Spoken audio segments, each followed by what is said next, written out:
Okay. Welcome, everyone, one and all, to Scales of Fate, Episode 3. I almost stuttered on the own Scales title. of Fiat. Scales of Fiat. Really got to see them. Yeah, we are super excited for this episode. I hope you guys are just as excited. We're going to do a real quick shout out to our sponsors, and then we're going to get into a recap. Thank you so much to Stephanie Dooley, who just released her second book in the Portal Slayer installment. Go ahead and check that out. You can purchase it wherever books are sold, kind of. Mostly online, but Amazon works. I saw a posting for it on Barnes and Nobles too. It was cool. And you can review it on Goodreads. Save it to your wish list. Ooh, I love Goodreads. And thanks to Hop and Sting for always being our A1 day ones. Who?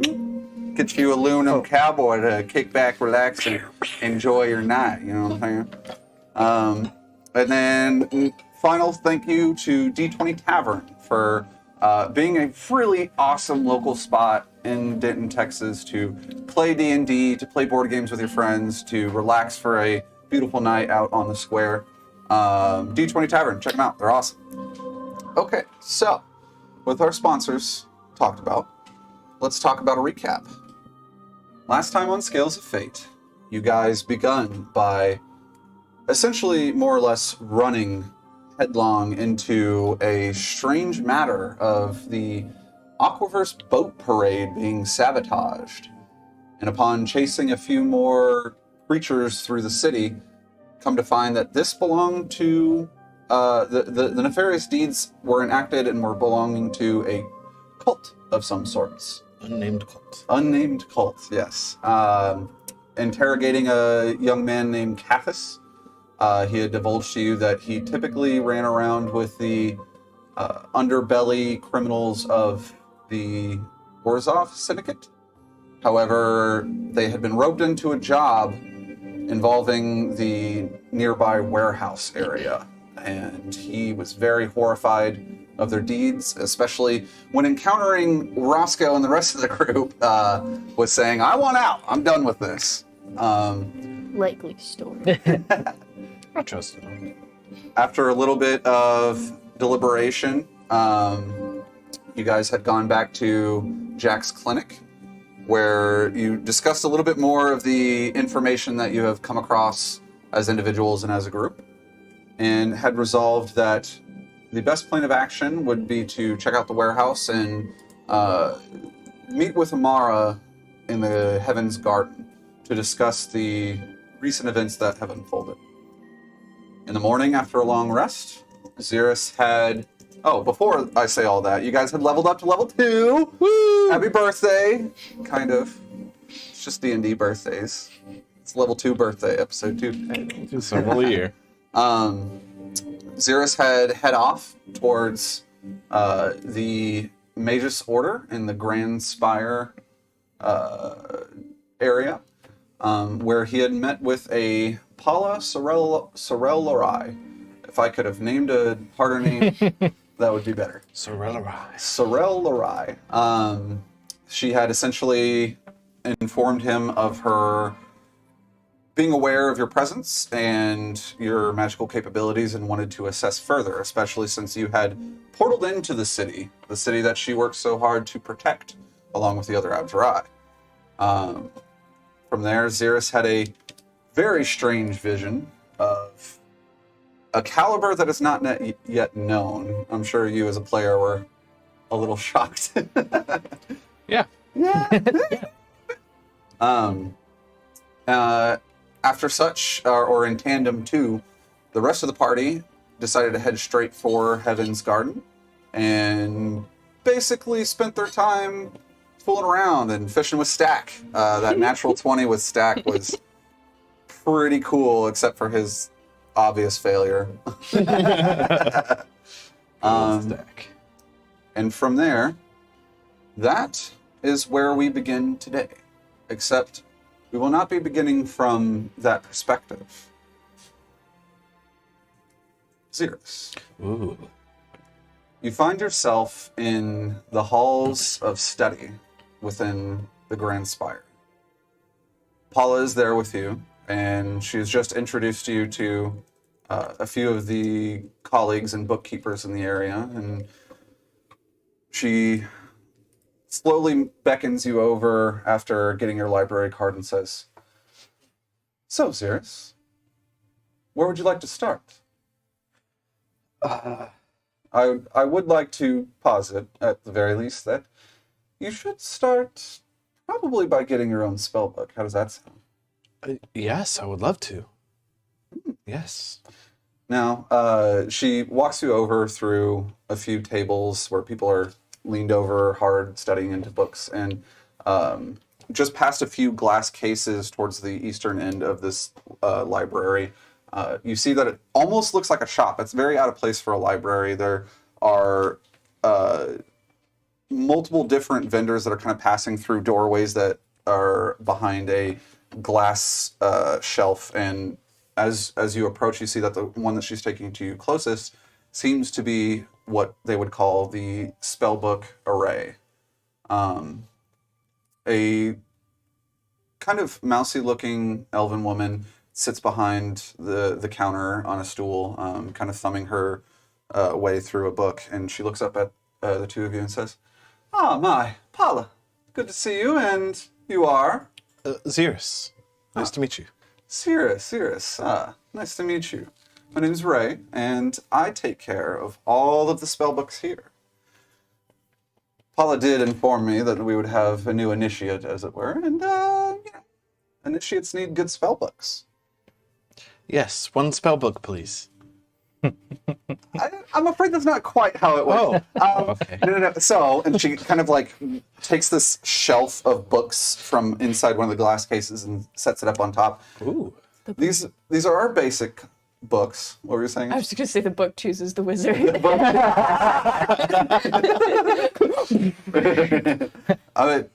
As it were, the book chooses the wizard. And this is our baseline set, and various, like, they're not bound by the spine, kind of held together in ringlets, different colors and assorts, but a thick stack of parchment paper in between nonetheless. She says, these, at the base minimum, run 2 gold per book. I know it's a bit of a steep price for an initiate. However, they get the job done, and you can always add pages to it later. And she kind of takes that shelf and puts it back and then flares behind her, and she says, however, these are the real majesties. You see at the below side, these are fully leather bound on the back, and they're plain and simple with no font on any of them towards the bottom. And as they get higher and higher, you see that some of them are gilded with chase lace and intricate intertwining pieces. And then as you get towards the top, you see that some of them actually have infused materials inside of them of various magic properties. And she says, if you have the coin, these will fare you far better, my friend. Well, those do look quite amazing. How much for one of those? Well, our base shelf here, and she kind of like gestures towards below, they start at about 50 gold. And ascending towards the top, it varies depending on the maker and the components made, or components used to make these spellbooks. However, this one is the crown jewel, and as she points, like, it looks like a very silvery sheened metal with like a purple and green prismatic hue kind of warbling off of it. They actually have like a spotlight directly on it. She says, now this one, I've heard from the maker that it makes their spells even more powerful.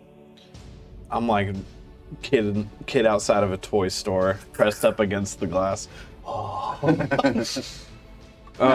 this one will run you a mere 2,500 gold. Okay. That looks amazing. I will have to take that one. And I point to the ratty basic book for 2 gold. Yes. Well, hey, I do enjoy a man that knows a good basis. And let's just say that this book is waiting for you. Sure. Yeah. I will be back for it. Okay. And Paula Paula kind of like nudges you a little bit, and she's like, 2 gold's not bad. It's good to start. This book will do just fine. You kind of slide it out. Which book of the array did you choose? So, I may have missed it. Standard, the description of the standard It's book. like a small box that's felt lined, and on the inside, stacked up on their sides with the pseudo spines kind of protruding upwards. They're combined together with some metal rings, and there's various different colors of them. It's mostly earth tones, but towards the end there are different colors. Unfortunately, there's not a purple. That's okay. It's not. Is there like a teal? There is a teal. Tealish color? There is a teal. Okay. Yeah. Go for the teal. Okay. Compliments well. Okay. So you kind of hook your finger into one of the rings and pull it up and hold it in your hands, and she says, mighty fine color. I love that. It's my second favorite color. And then Ray just kind of like taps the counter expectantly. Oh, here's this. And this is for you. And I slide a silver forward. Pleasure doing business with you. And she scrapes them off the counter, including the silver in her hand. You see her like give a hesitant, nervous look at Paula, and Paula's just smiling. And I smile and Smile and nod. smile and nod. It was wonderful to meet you, and I'll see you soon about a better spell book. Sounds great, Ray. I look forward to it. She kind of smiles and nods and gets back to her stool, and Paula looks at you and says, "Look at you, your own very new spell book." I just like smile widely. Let us not forget, however, there are a few more components to this process. You do need to find a spell focus. Oh, I did read about that, yes. You did. Yeah, that's where like the magic comes from, right? Indeed, it's more of how one's will. Concentrated. Exactly. It's how one's will comes across and is channeled through a focus, as it were, of your arcane and magical capabilities. And she walks you a little bit further. A dwarven woman kind of sits in a rocking chair a little bit. She looks old, she's gray in her beard. She's like, again. Gray in her beard. Welcome. We got just a new initiate part of. Yes, I would like to browse your spell focuses. Oh, Spellcasting focuses. Well, we've got quite the array here. Let's start with an example of how to disseminate the different kinds from each other. So, on his side we have wooden, and we have a sort of plastic-like alloy. And, oh dear, there seems to be a solicitor within the guild. Get out of here, you rapscallions! I was trying to... Oh no.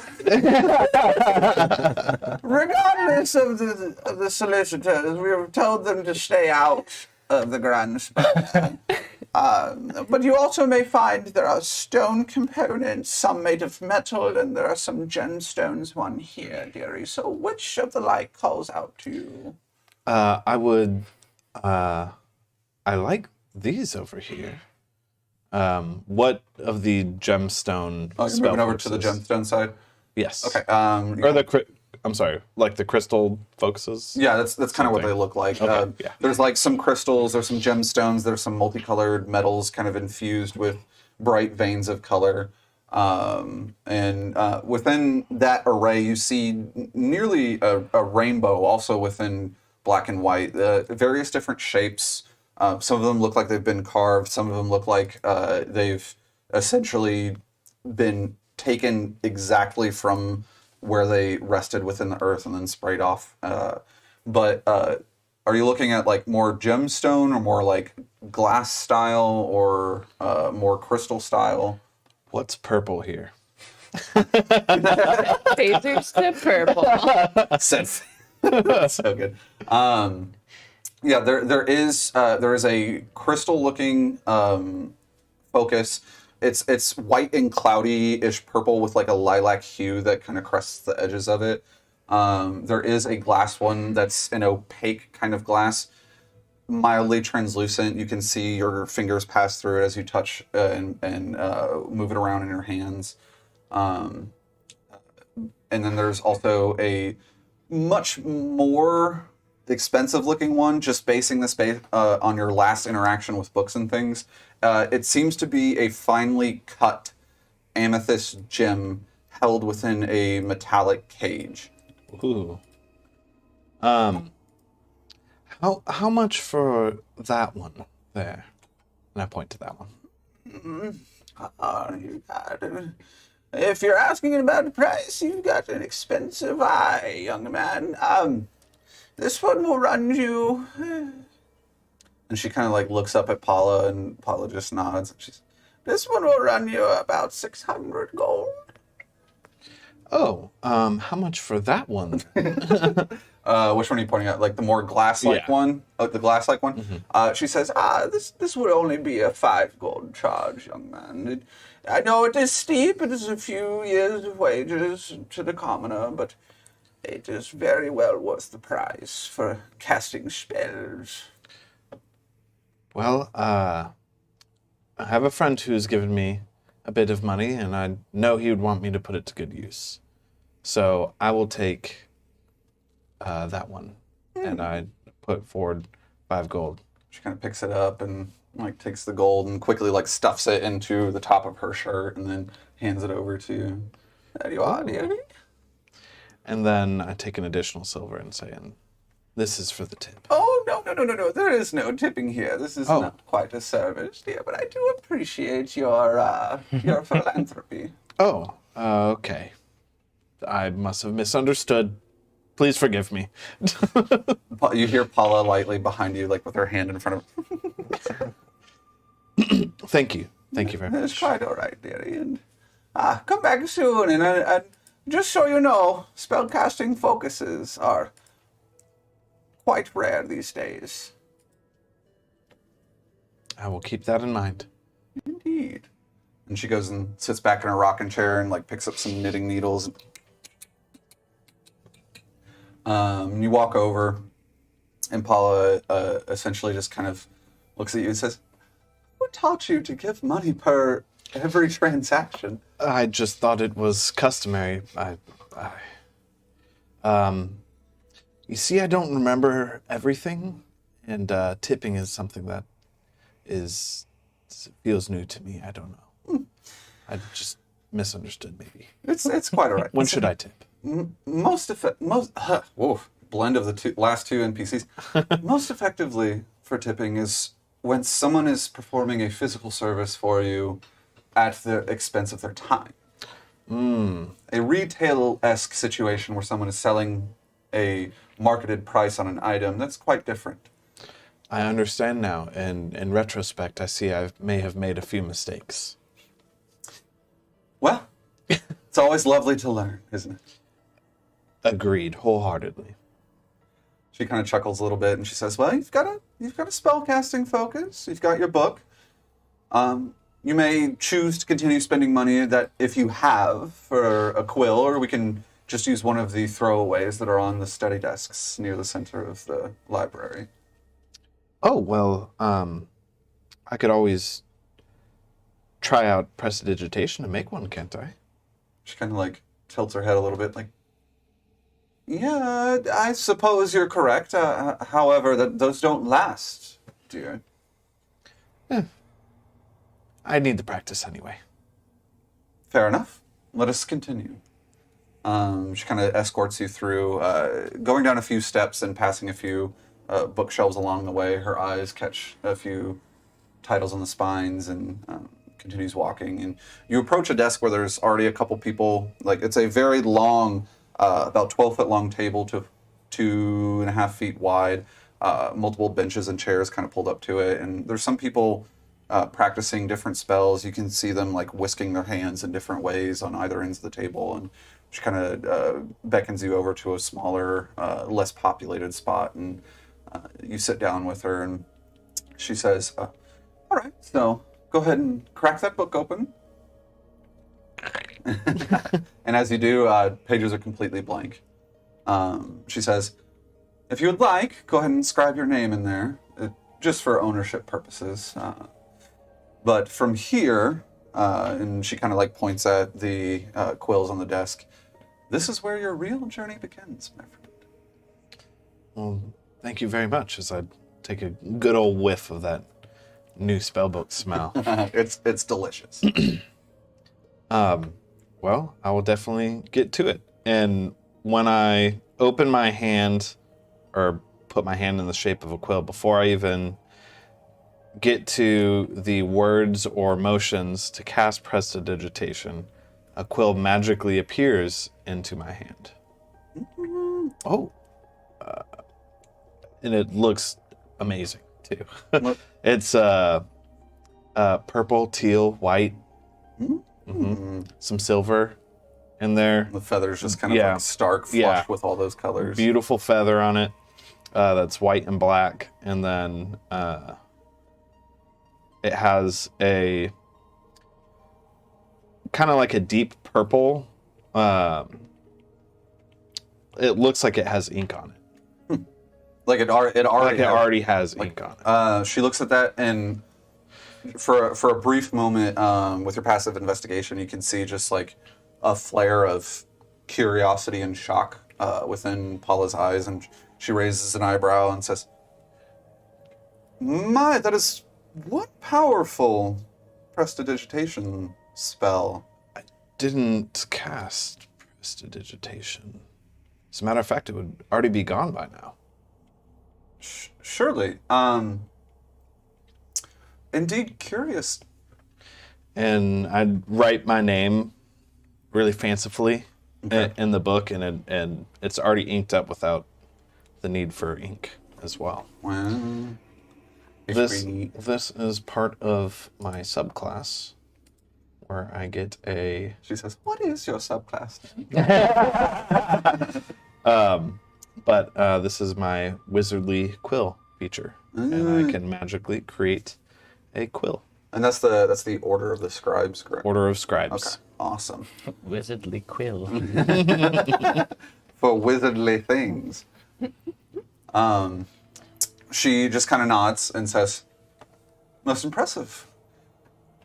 I'm sure you've been dying for this exact moment, but would you like to peruse the spell shell?" Yes, I would. Let's start simple. And I'm waiting for you to say yes. Yes. Okay. Yes. She kind I'm of like up and ready. She chuckles as you stand up and smooths some of her robes and tightens up some of the silver gold bracers around her arms and stands up and just kind of nods with her arms folded behind her back. Shall we? Yes. You walk forward, and as you begin perusing the shelves, we're going to go ahead and cut over to our other friends here. You guys are within Heaven's Garden, and this is right after Roscoe and Stack had just had their fish catching moment, and Stack has like wobbled himself out of the water and looks and turns back towards Roscoe and goes, "You're very good at the fishing game." I've had a lot of practice, man. Where do you practice at? Usually not in a nice place like this, but deep sea mainly. Deep sea. Interesting. Yeah. What are the rest of you doing in this moment?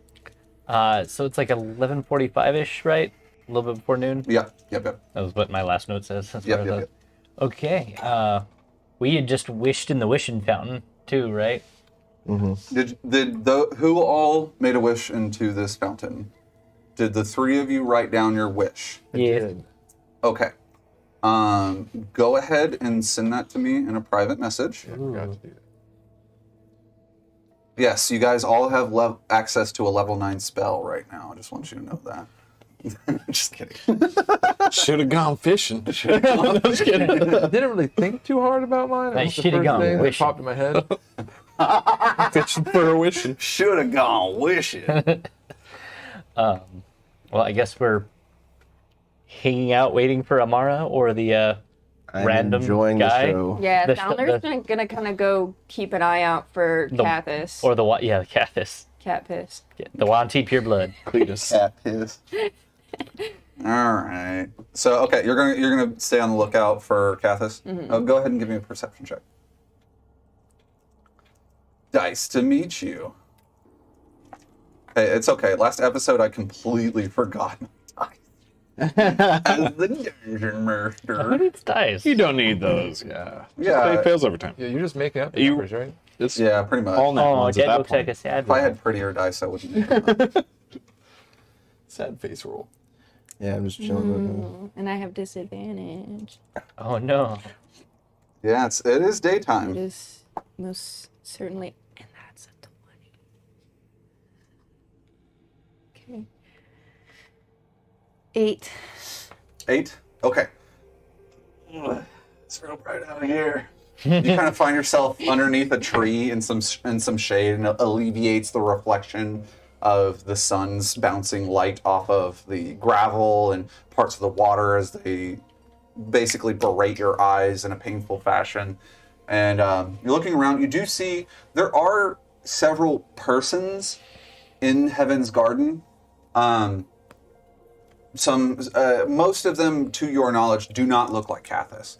They're just taking strolls upon the bridges that pass in between the rivers of the Heaven's Garden, laying in the grass and enjoying a picnic-like meal, but you don't actually see Cathis himself.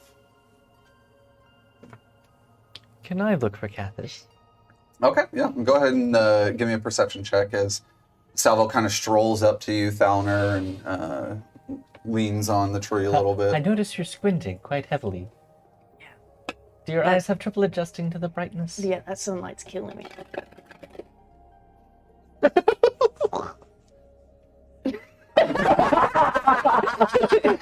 I too start squinting. It's a bright day out. It's a very bright day. It's like reflecting off the water, too. It's just, You guys look up, there's not a single cloud in the sky, and the suns, as they slowly revolve around each other, are just beating down hot. This is a very hot spring day. It's a 9. It's a 9? Okay. better. You see about as much.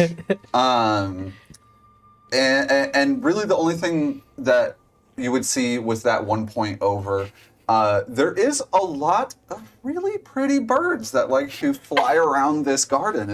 They're just chirping and all happy and landing on branches and checking out flowers. There's a wonderful selection of fauna. But I don't see our friend. Yep, nothing much. Jack, what are you up to? I'm posted up on a nearby park bench, just in awe at how these guys are fishing. Because I am just thinking about how I almost brought out my fishing pole and tackle box and everything, and I would have looked like the weird one standing next to these two. Using proper equipment. I'm like, that's one way to do it. So I'll sit this one out, and I'm just relaxing, Chilling, relaxing. waiting. Okay. Yeah. As you're kind of hanging out, you're like on a park bench or something. Yeah. Okay. As you're hanging out, you feel a soft tap on your shoulder. You turn around and you see Amara standing there. Oh, well, I didn't see you there. Jack, good to see you. Mary. I see your friends are having quite a bit of fun. Oh, they're having a blast. Paula informed me that Xeris was at the Grand Spire and a bit busy, and Yeah, she had notified you. Yeah, I just got the message. He's doing well. Part of the business that I wanted to talk to you about had to do with him, and part of it had to do with some of your friends. And let me say this: would you prefer what I have to say to be in private? You know me, or are you okay with your friends being involved? Well, I can't imagine what you'd have to talk about that needs that much privacy, but I mean, I'll leave it up to your discretion. Let's talk, you and I, about what I would like to talk about with you, and then we'll bring your friends in. All right. Shall we? Jack, I know it's something you've heard before, but times are changing. Sure does seem like it, yeah. And she kind of moves from behind the bench and walks over to the side of it and sits down with you and takes out a small leaf-wrapped snack and nibbles on it a little bit and hands it over to you. It's like a mixture of walnut and cinnamon, kind of like mashed into a bar. She says, Not bad. Jack, the military's planning to go out again. Well, ain't they always? I mean, that's kind of their thing. Except this is no mere excursion for supplies and quarries. They intend to go to the swamp. But well, that's a lost cause. There's no point in going over there. She kind of looks at you, and you guys share a look of acknowledgement, and she says, I partially agree. You should. The part that holds my reservation is moreover what I would like to discuss with them involved. However, I have to ask you something. These. Yes, these. And you see Stack just being like, why does the fish wiggle out of water? Man, it's trying to get back in the water. It hates being out here. Let us put it back in the water. That's where it wants to go. All right, man. I'm already pretty full. Go for it. It's just kind of flopping in his hands. Whoop. And it kind of like leaps out of his hands and plops in the water. And he goes, it swims very fast. Yeah, man. It's great in the water. Way better than any of us. I don't like the water very much. And as like we pass back over to you, she says, their play in these current circumstances is an odd mixture of specific and capability. However, Jack, I have to admit to you, the council is near in shambles, and we're going to need a lot more focus here in Drake Haven than the outreach that they're expecting to pursue. As it should be. I think that's probably always been the best decision.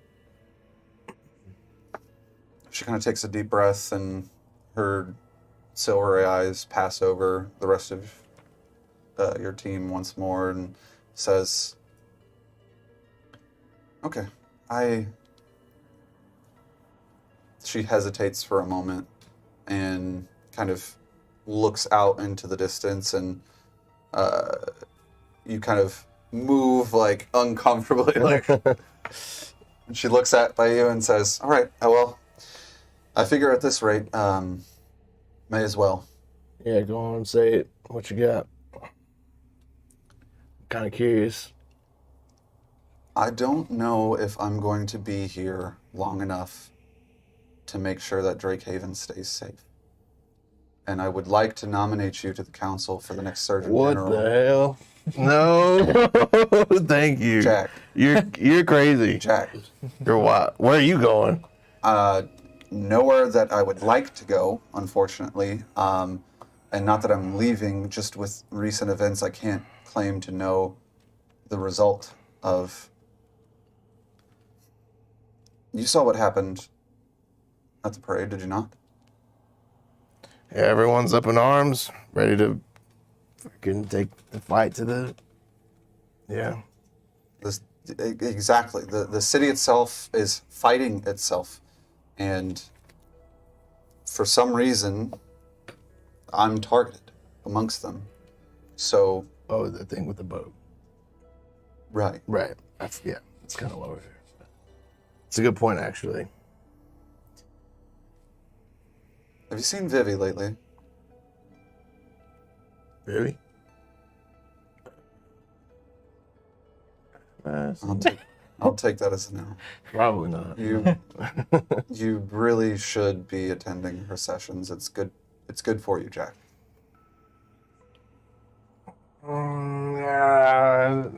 kind of dumb.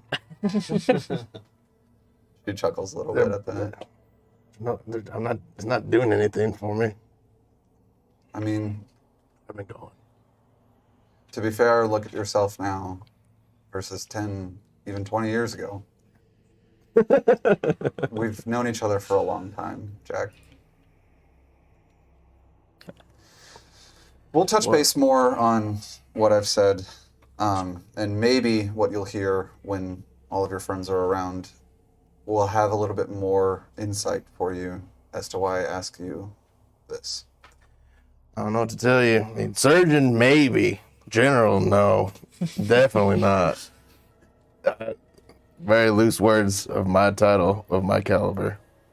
She just kind of, once again, chuckles a little bit, but you can see a little, with your passive insight, you can see a little bit of like sadness in her eyes. And she, it's super strange. She lets out a very loud whistle. It sounds like chimes rustling in the wind. And the three of you plus Stack all hear this, and you turn and see Paula sitting on a bench with JJ.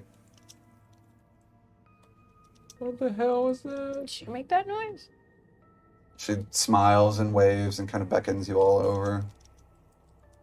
Whoa. I guess it is. Hey. I guess it is. It's not quite noon yet. It's only it's about 5 till. Punctual. Well, this is Is it lunch? Or this is Amara. Amara. My apologies, not Paula. Amara.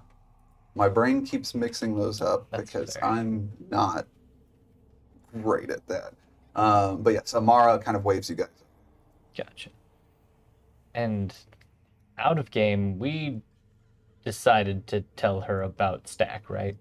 We brought Stack. Right, but like he's like, we're like, you're the best thing we can come up with. We can maybe trust. I think Yeah. was the general. Yeah. Okay.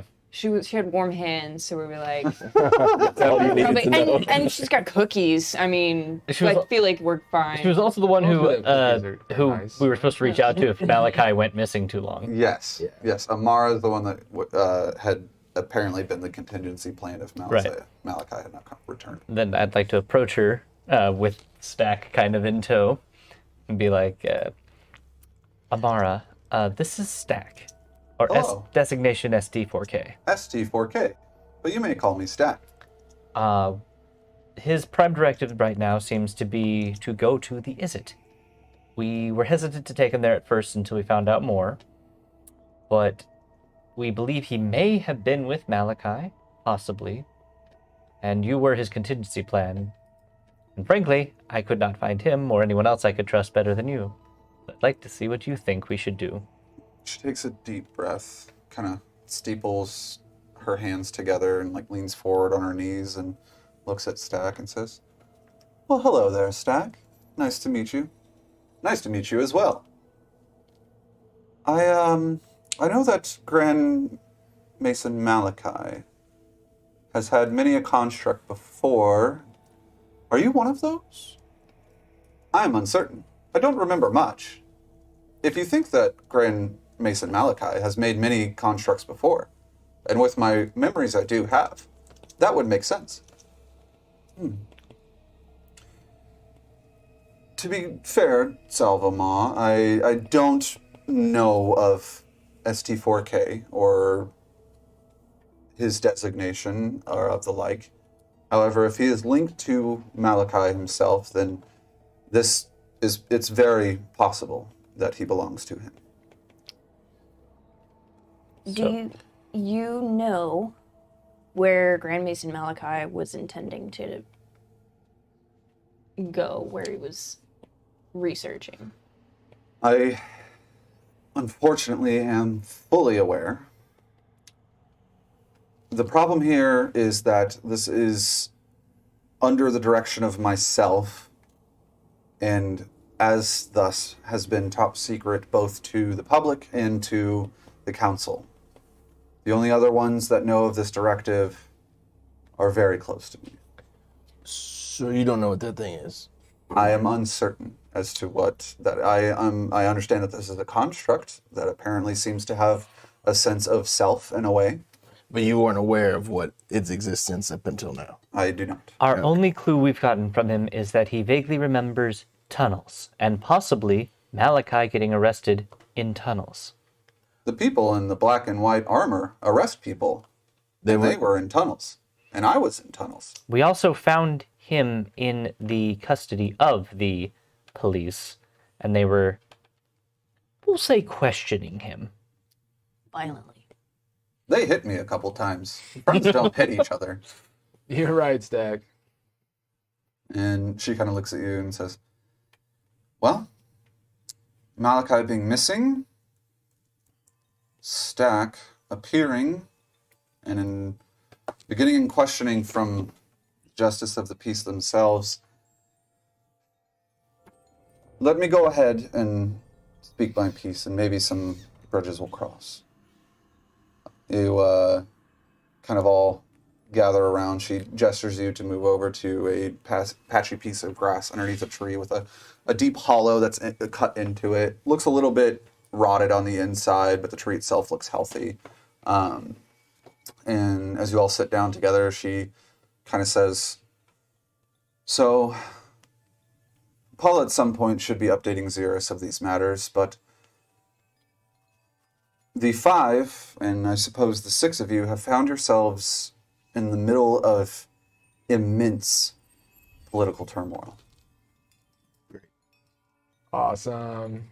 I mean, I had forgotten to mention, who are you? oh, my bad. Hey, what's up? I'm Roscoe. Roscoe. Yeah, I'm Stack's buddy. I figured the way that the two of you were engaging. Daddy? Buddy? Amara, nice to meet you. Nice to meet you, too. Okay. And I suppose the rest of you are vouching for this Roscoe. No offense meant. He did find the thing. He found Stack with some help. We're kind of the unit I see. for now. Well, in that case, Squad, if you.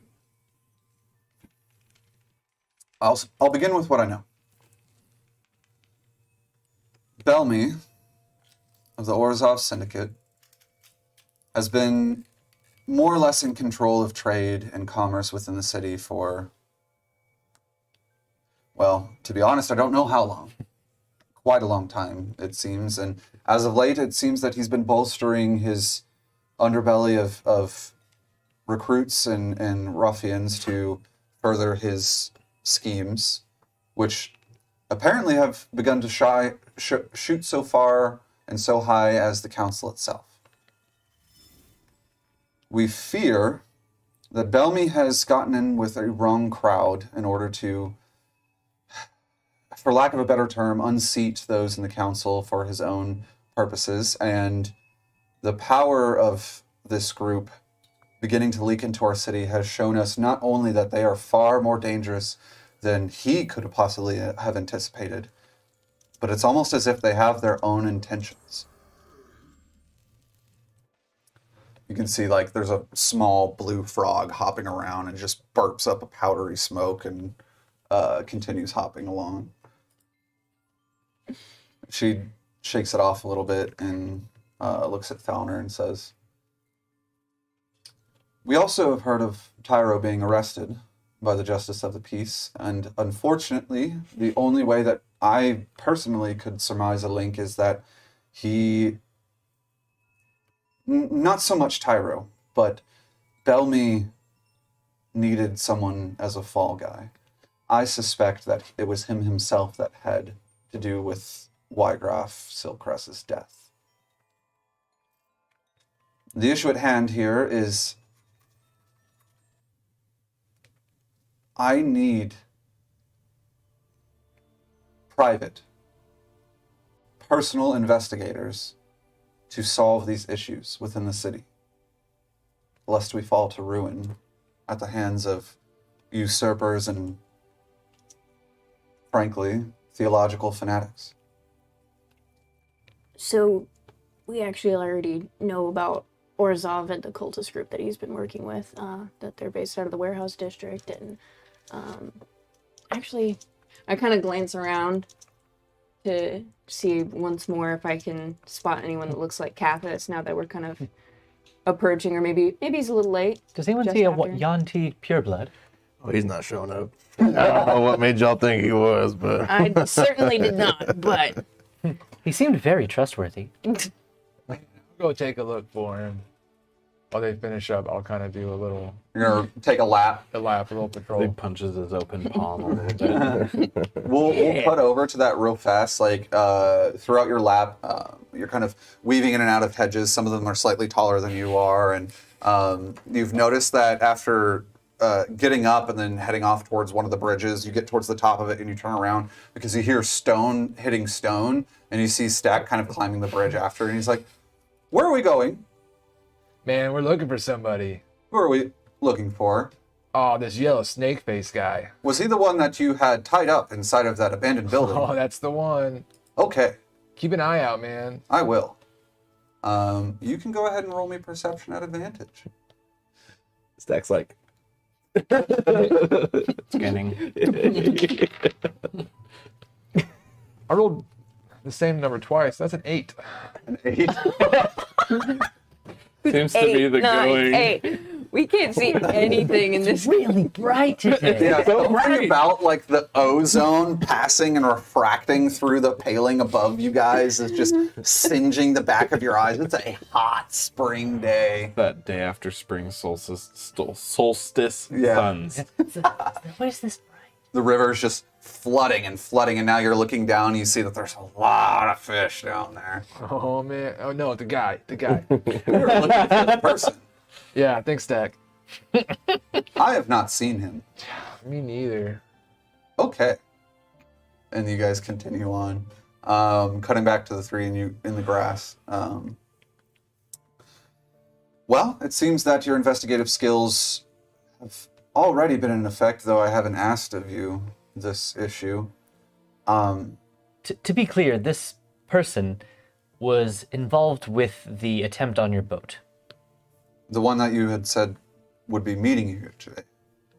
allegedly. Indeed. I don't imagine you would see him again. Exactly how did this situation transpire? We kidnapped him? Apprehended. Apprehended. That's a better word. Apprehended. citizens arrest is Yes. Okay, Yeah. okay. So you had tied him to the deeds of my specific boat being destroyed. Him and an accomplice who we also tried to apprehend. We were unable to apprehend the other person. We do feel this person was more the accomplice and the other person was more heavily involved with the said bombing. But And this accomplice was the one that informed you of Warehouse 11 or 12 on the Warehouse Avenue. And a Whoa. weird cult, as he phrased it, working with local criminals. I'm familiar with these, but she kind of like takes out this pocketbook. You can see that the sides of the pages are gilded with silver, and she opens it up and writes a note down and looks back at the three of you and says, "So, I think that along with trying to understand the true nature of this mysterious cult, part of this task and this investigation not only has to do with Belmi Orzov and his plans against the council itself,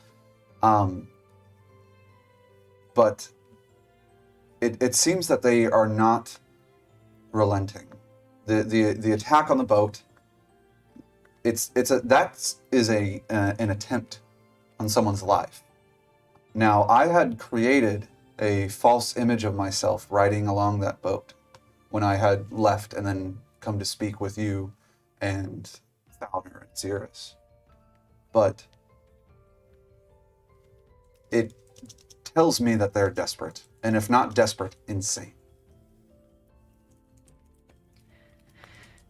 What I don't fully understand is what exactly would Orzov or this cult's intentions be behind killing Silkrest?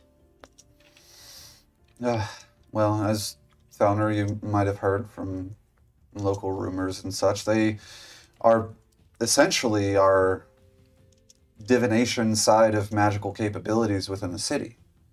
They are able to see far and wide, to peer into people's lives and to intercept as well as send messages. So the fact that the patriarch of the family itself being killed, both in my mind would serve as a symbol and potentially as a way to, hopefully it isn't so, but infiltrate and take control of their family itself. It just seems more to me like it paints a target on their back. You killed one of our family, so we're going to now directly look for you in your group. I mean, Tyro as a scapegoat was a pretty weak play, in my opinion. It's pretty obvious, and I intend to prove otherwise. I think proving otherwise would be wise, obviously, because he's within the holding of the justice of the peace. The other factor here that I would gently propose would be that maybe it was intentional. Both the death of Wygraf himself and Tyro being blamed. Not that I would know how or why, but why would it be Tyro? Do you know? You Convenience. I mean, the shop is popular to people of all crowds, but why Tyro and not some random, poor citizen off the street that just happened to be in the shop that they could have blamed? Like, the logic behind what they're trying to frame doesn't make sense. The city and the Justice of the Peace does seem to have a bit of a racism problem against kobolds. There's many small-minded that are abhorrent in the way that they treat Sunderkind. Particularly among the Justice of the Peace, the ones arresting said person, who might not ask another question or raise suspicion onto why they're arresting this person for a murder. Something is telling me that maybe the Justice of the Peace knows more than just the simple keeping of the peace.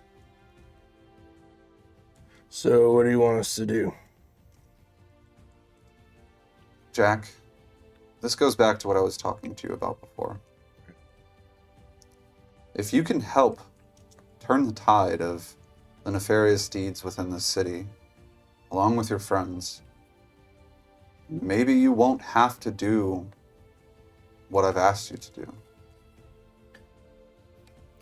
It's a pretty good deal. It is. Say less. I mean,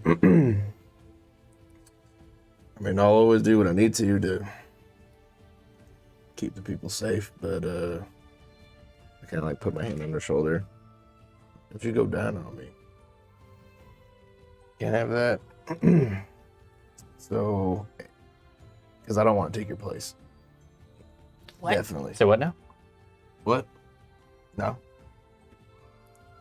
He's the only one capable enough to do what I do within the council. And JJ gestures no, she's crazy. She's crazy. Have you seen me? No. I've seen you in ways that most haven't, in the capabilities that you have of taking care of people. Let's just hope it doesn't come to that. So, stay alive. We'll figure it out. As you say that, Roscoe, along with Stack, go ahead and give me another perception check. This will be at advantage again. That's good. That's re-rolled. I'll go with the 23. 23. Cloud comes out. As you're kind of plodding along, Stack's just kind of following behind you. You take a good look. You've been around many a place where there might be a tail or someone trying to spy, or essentially what you're looking for is someone that might be trying to remain hidden in plain sight. You don't see Cathus around. What you do notice is that there are roughly 3 individuals that you've spotted that essentially haven't moved. One of them is reading a book that hasn't turned the page in 5 to 10 minutes. Another one is sitting by the riverside, kind of dangling his legs, just chucking rocks into it and watching everyone. And his eyes linger a little bit too long on the group of friends sitting by the trees. But from there, it's the standard fare. Those walking by and having an evening stroll, a few exercising. Which one of those two does it seem like I can get behind sneakily the easiest? You would assume the one sitting at the riverside, due to the sheer sound of the river rushing in front of itself, and he's mostly paying attention to the far bank. Okay. Yo, Stack Man, I'm gonna need you to do me a favor and wait right here. I gotta be sneaky, and I need you to keep a lookout right here, and don't move till I come back. Hold on, this is a lot to process. I wait, and you sneak? You wait till friend come gets you. Okay, but I look out. Yeah, this is when we are quiet again. This is not like the quiet game. Yeah, this is a new quiet game. How does it work? You quiet without walking. I'm gonna be quiet, and I am gonna walk. Okay, I can do this. So, are you gonna follow me? No, because that is not part of the game. Yeah, man, you got it. Okay, I'll be back. I'll be here. This is great. Please be there when he gets back. So I'm gonna try and sneak within 5 feet of the guy Okay, in the river. give me a stealth check. Some might call that melee range. There's the other thing.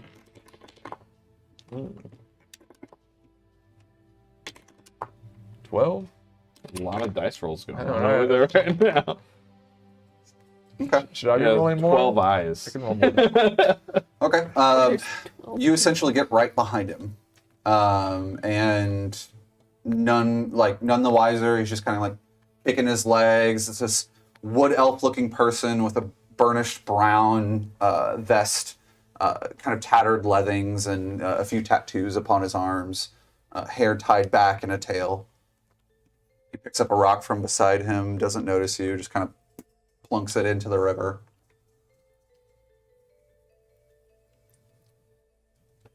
Trying to, two options. If What's up? I go to grapple, can you give me a refresher on exactly what my check is going to be?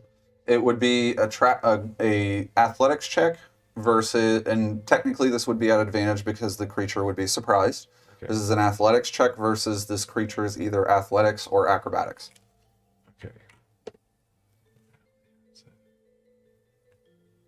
That's easier to get out of. What does your heart say? I'm going to try and spear tackle him into the river and grapple him. You're going to tackle him into the river Yeah. and grapple him. Okay. Give me that athletics check, please. At advantage, you said? Yep. I rolled the exact same number twice. That's a total of a 5. A 5. Oh, Well, his acrobatics check was an 8. So as you essentially creep up, tiptoe, and then launch yourself to tackle him into the river, he kind of hears your feet rustling in the grass and looks around, and just out of the corner of the eye, he sees a semi-drunk halfling just flying headfirst at him, and he kind of just grabs your wrist and throws you into the river. And you guys look up and you see that as this big splash happens, a few feet off, being dragged by the current, Roscoe bobs his head up. Get him! We're gonna pause right there, and we're gonna cut back over to Zero. Oh man. 2 to 3. Xeris, about 30-ish, 40 minutes have passed since we've last set the scene for you. And you have, in a manner of speaking, blown through first level spells. yes.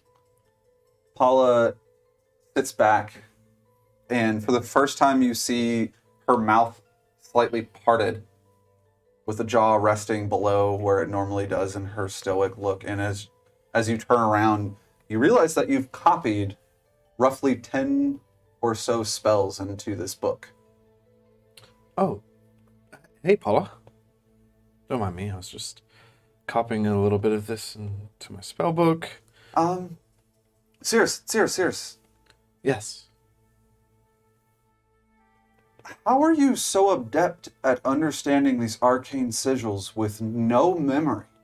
Well, it seems pretty simple to understand. It's, just break it down a little bit. I can refer back to these using my shorthand that I have here. I see. This is intriguing, but I'm a little shocked. Not that, but normally it takes 4 to 10 times the amount of time to copy spells into a book. What? The fact that you're copying them so quickly it's unique. Out of character. I think it's 1/60th of the time. It's like ridiculous. In character, she goes, In character. in fact, I've just run the numbers. That is about 1/60th of the time that it needs. Well, there's just so much that I want to learn. I mean, dabbling in a little bit of, abjuration, divination, transmutation, conjuration, evocation, all the shins. A little bit of illusion, enchantment. And yes. this flare, this insignia of the arcane sigil, it is very unique and quite obviously how you normally pin, as if you've done this before. I believe I may have been a powerful wizard previously. So it seems to come natural to me. I understand it well. So it may seem. She kind of trails off, and you see her eye kind of flare a little bit blue. And then the shade kind of resides. And that's a different color from her typical eye color? Yes, it's like a cerulean blue, kind of envelops her eyes for a second, and then for a fraction of a second, and then goes away. And she looks at you, kind of close her mouth, her mouth kind of forming a hard line. She says, "Xeris, we have a problem, and you need to come with me." And she essentially just walks over the table, closes the book for you, picks it up and hands it to you and says, "Come." Okay, yes. Is there a problem? There is. Please follow me quickly. Yes. So Can we talk and walk? We can talk and walk. So she essentially leads you out of the library, and being sort of familiar with the directions that you had taken coming here, she essentially is leading you back to her room. Mm-hmm. She says, "We have a little bit of a security problem, and I need your help with this, especially pertaining to the fact that it involves your friends." Yes. Everything in your book, please remember, it can be helpful. And also, she kind of is rolling up her shoulders and her sleeves and cinching them together, and she opens up the doorway, and as you guys walk in, she waves her hand, and the window, as previously described as being a kind of a warbling magical energy, just is gone, and now you can smell fresh air coming through. She says, "Move with your mind and not with your body." And she essentially takes this sticky piece of material and kind of slaps you on the shoulder with it, hits herself with it, and you see her feet rise up from the ground, and she goes sideways horizontally and just zooms out the window. And as you look, you see that, and your legs pick up off the ground too. It's very unbalancing. Sure. Yet at the same time, I just kind of naturally, I'm like, okay.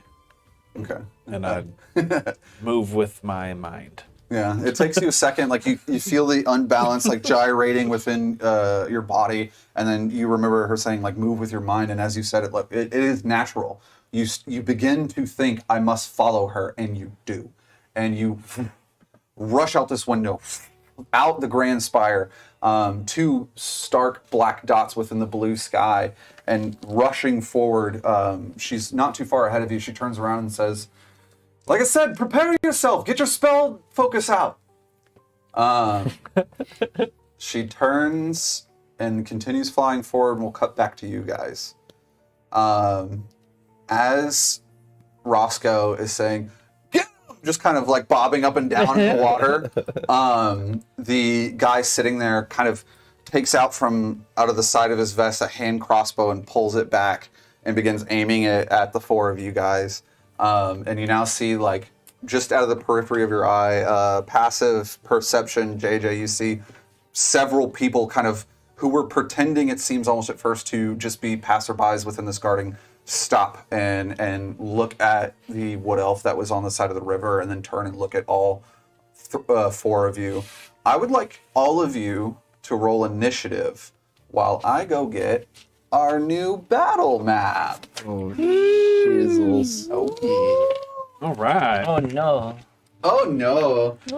Looks like it won't be 5 o'clock that I join you. Oh, that's not good. Here, I was I got a thinking like, halfling oh, one. we're in the garden. I don't need to worry about combat stuff. Surely. Oh yeah, Fine. Did you get over there? a 1. I got a halfling one, a 2. Oh, I gotta say, we call that the we Roscoe. were like, I made this map by myself. wow. Oh, boy. Okay. Holy cheese logs. A little bit more this way. See the camera. Okay. Real quick. Partially because I'm very excited and partially because I need you guys to essentially put where your characters are. I'm going to go to the bathroom super duper duper fast. But Roscoe, you are in the river. Where was Where's the the group at? bench? The fountain in which you guys had essentially placed your wishes is right here. And then the bench was right along here. And this is the tree in which the four of you are resting right now. Actually, while I'm at it, I may as well change the camera angle, huh? Yes. Hopefully. We'll see. Macro, go! I imagine I'm somewhere No, not quite. No. Doesn't look like Oh, no. testing. We could probably do it manually. Yeah. Okay. Okay. Get a little bit of manual adjustment. I'll do that manually real quick. Try again. Okay. Actually, let me just hit it in OBS. Awesome. All right. Well, I guess I will lend a little bit of assistance. I'm gonna arrange this a little bit. Here in the river. Yeah. Taylor, will you hit preset 3 on that? And then I will gladly request everyone's initiative so I can help put that together for Mike. Who has 20 or higher? I rolled a nat 20. Does that mean anything? I mean, plus your, I don't know if he has any separate rulings. Yeah, it's 25 total though. So. Nice. Okay. All right. And who has 15 to 20? 10 to 15. I got 13. 5 to 10. 9. 1 to 5. A 2. Oh no. Well, I myself got a 4. Woof. We look at all that zooming. Okay. Roscoe was just like, Roscoe, what get did you get him! again? JJ was like, got it. Yeah, And the 13. rest of us 13? Okay. were watching you Perfect. sail down. Okay. I got initiatives written You down. got for initiative everyone. for me? Yeah. You can have inspiration. Oh, thank you. You're so kind. I already have Yeah, inspiration. you already have inspiration. You should give someone that inspiration. Can I? Yeah, sure, I don't care. I Okay. still have one. I got. Well, there are 4 of you, so I'll roll a d4. Inspiration is as inspiration does. Bless Look at you. inspiration. Neat. Thalner inspiration. I Okay. don't know inspiration. So, I've got a Oh, I already laser have palantir. Roscoe gets inspiration. I had it. And wish I had used it earlier.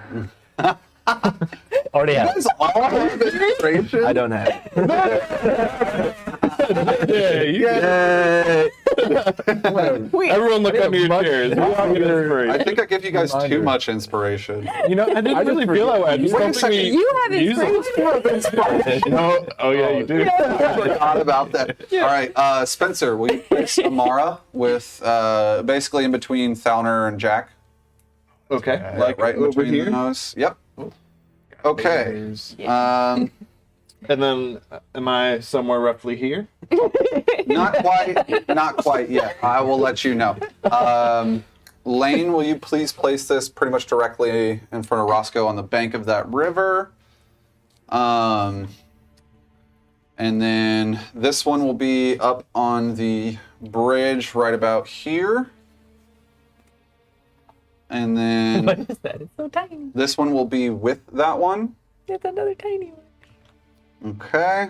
They're adorable. And then this one will be right about here on this bridge. I'm not looking. I don't know what that is. This one was going to be about on this fountain right here. Okay. Right here. Yep. Okay. Oh, you guys thought I was done. Oh my gosh. Jessica, this one will be right about here on this pathway. And then... Uh-oh. Oh, okay. Last one will be right about here. My arm just got in the way. In the pathway? Yeah. Yep, and that pathway right there.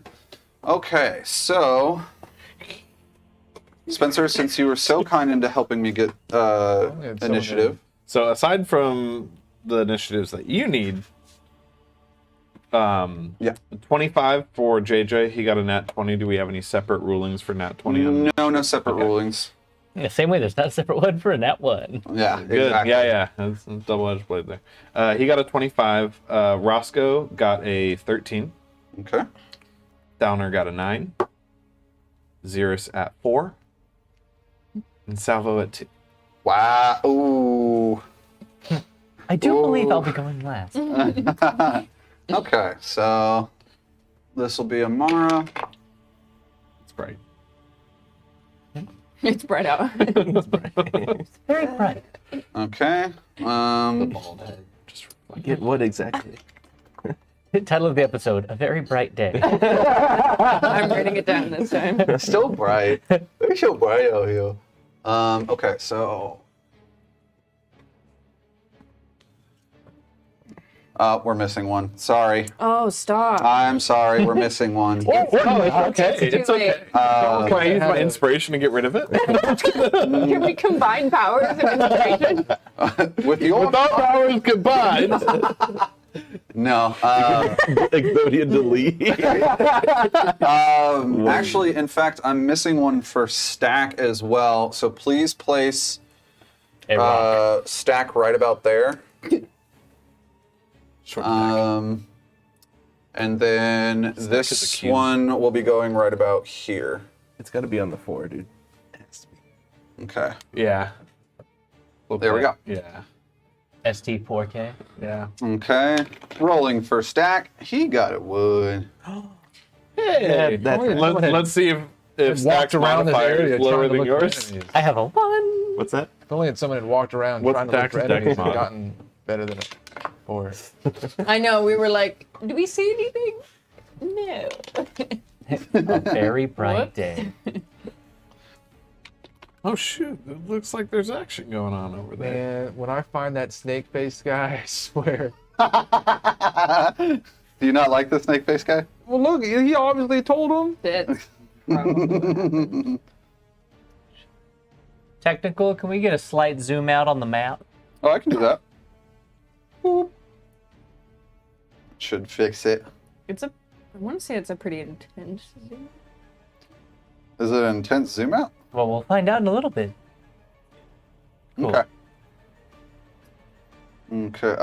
I swear I'm almost compiling initiative just with 1,000 people on the board. Yeah. Who needs action economy? Yeah, what's action economy? What's that?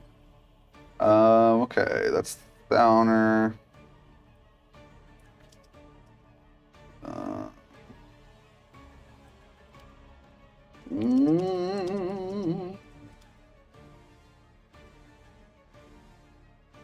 Okay. Xeris, what's your dexterity modifier? It is a 2. Okay.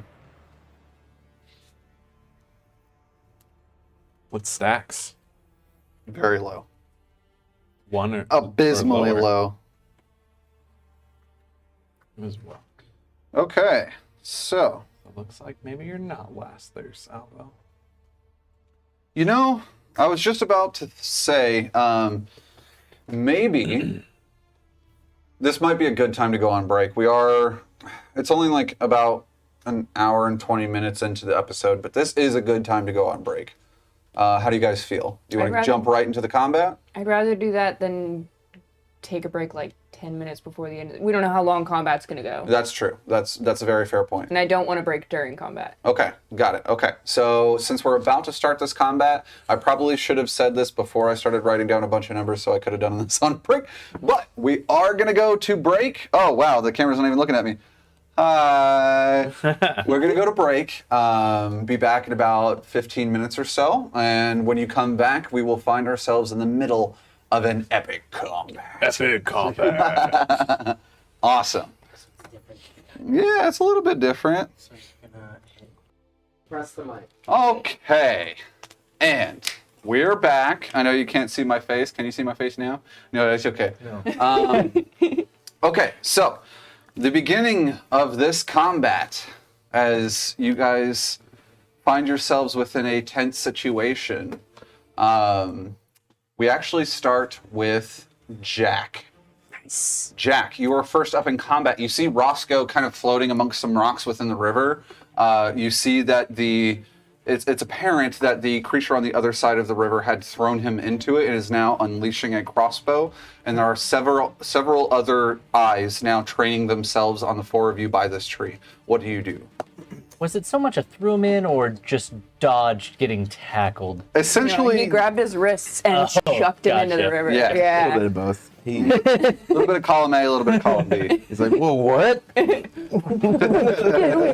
River jujitsu. Okay.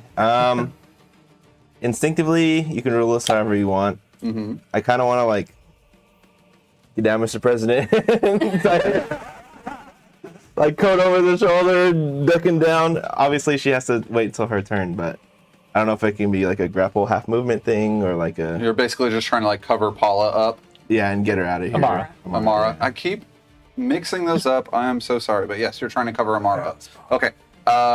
Let's rule this as like this is a dodge action that you're taking for both Amara and yourself. Okay. Any bonus action or movement speed? You're just going to chill right there, protecting her.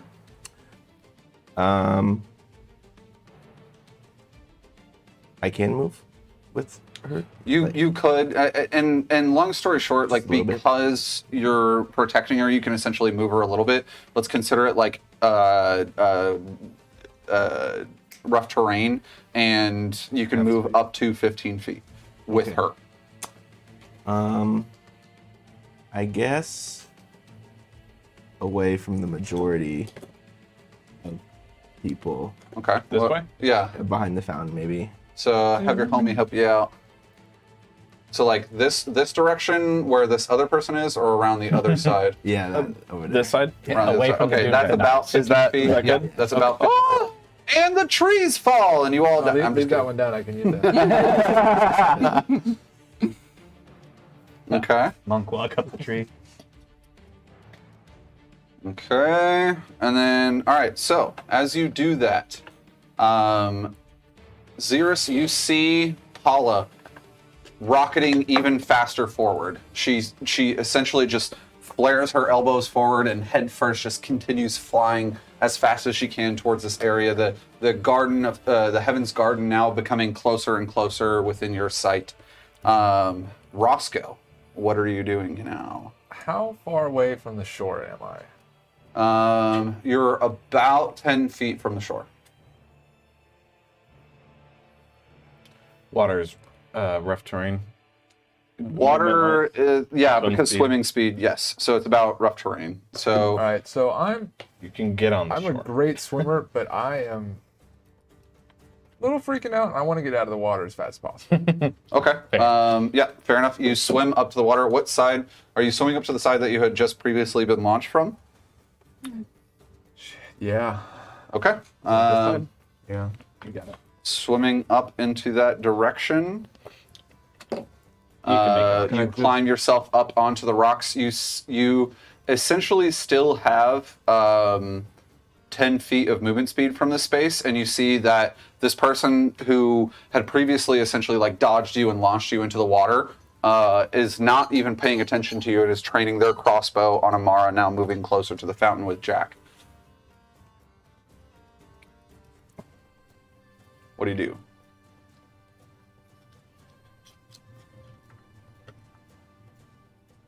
I'm just run up and attack him. You're gonna punch him? No, I gotta get my quarterstaff.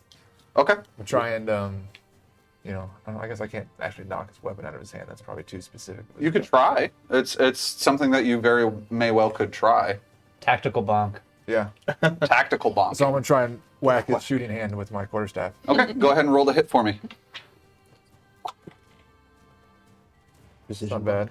That's going to be an 18. 18 hits. Go ahead and roll your damage. Nice. Nice. Nice, Max. That's going to be 12. 12 to hit. 12 damage. 12 damage? Yeah, it's a max damage with my Okay. Oh. You essentially like pull yourself out of these rocks and unslinging your staff from behind your back, crack this guy right into the hand for 12 damage. You see the joint between the bones in his arm crack. The crossbow bolt flies sailing off into the air, and he does indeed drop the crossbow. Looking at you, like a mixture of pain and fear in his eyes, and just I'm gonna go, ha! And punch him in the throat. bonus action punching him. Bonus action, yeah. Okay, go ahead. Roll to hit. It's cocked. All right, yeah, I need to really get that. All right, that's better too. That is another 18. Ooh. 18 definitely hits, my friend. Oh man. Mid damage though for 5 damage. 5 damage. Okay. He's looking pretty rough. Throw a punch. You essentially like hit him in the throat. It just kind of like spittle coming out of his mouth, and he's staring at you like with hatred. And he's still up, but he's starting to look like pretty wary. From there, it is actually his turn, as well as the person behind him. He takes the dodge action, and he will be moving out of your range 30 feet to about right here. This provokes an attack of opportunity because he's leaving your range. However, it's at disadvantage because he's dodging. All right. So go ahead and move him right about there. We'll for see me. if he makes it. That's true. That's a fair point. So that's gonna be a 17. 17 For still disadvantage. hit Yeah. with disadvantage. Nice. Okay. Wow. He's a good bonker. He's ready to That's go. mid damage though. That's only gonna do 5. That is almost exactly what you needed to take him down. He only had 4 HP left. So you essentially you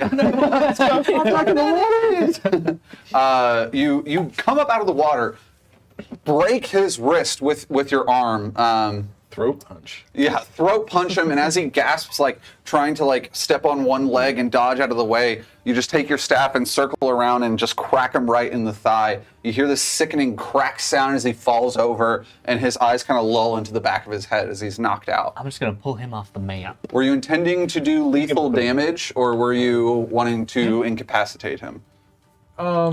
This is not a loaded question, by the way. There's plenty of others to.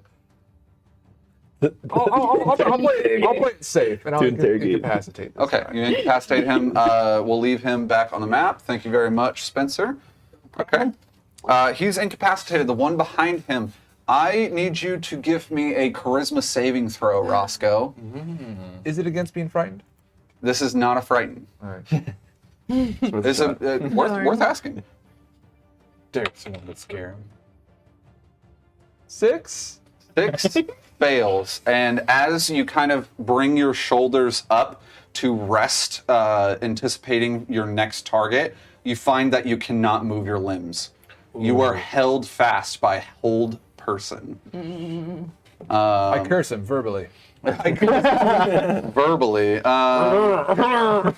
Where is my hold person ring in here? You son of a mother. Let's all go. Okay, so while Spencer grabs the hold person iconography that we can put on your mini, we're going to go ahead and move over to the next group. The smaller of the two creatures on the bridge moves its movement speed, get about 25 feet, about right there. Okay. And he is going to cast... Okay, Salvo, please give me a charisma saving throw. Well, how convenient. I am That's fine. particularly good at dealing with mental fortitude. Oh, natural 20. For a charisma saving throw? Yes. Natural 20? Okay. I have advantage on intelligence, wisdom, and charisma saving throws. Wow. Okay. Advantage. So, The dog and dispassion. We're cool. You see this person kind of like flickers their hands forwards and intently looking at you, and you feel your arms and limbs kind of seize up a little bit and then release. Now that they have done that, Do I see who did that?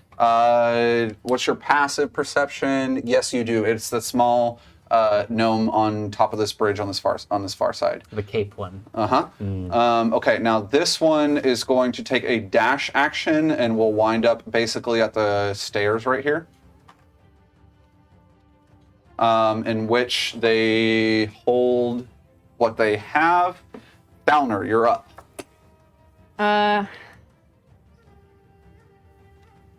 I'm going to. How far is JJ from me? I'm Right gonna behind kind of keep real close to Salvo, like within a foot. Almost like kind of hunting, peering around, looking at where all of the enemies are, and I'm gonna place my hand on Salvo's leg and cast Heroism for an extra 4 hit points, temporary. Nice. And heroism also, what does it do as well? And then that's pretty much it. Gains temporary hit points equal to spellcasting ability modifier. So it eventually will become more. But you are very brave and you have more health. Okay. Awesome. Immune to being frightened as well. Also immune to being frightened? Oh, yep, there it is. Okay, It was got for it. 4. Tucked in the middle. Yeah, 4 4 temporary temporary HP, and you are now immune to being frightened. and immune to frightened. Also, a reminder to myself as well, we have inspiration. Yeah, yeah. Oh, Everyone here. everyone has inspiration. I will burn those inspirations off of you. Just kidding. Scooby. And then I'm going to bonus action shout over my shoulder, JJ, keep Amara safe, for Bardic Inspiration to JJ. Nice. Okay.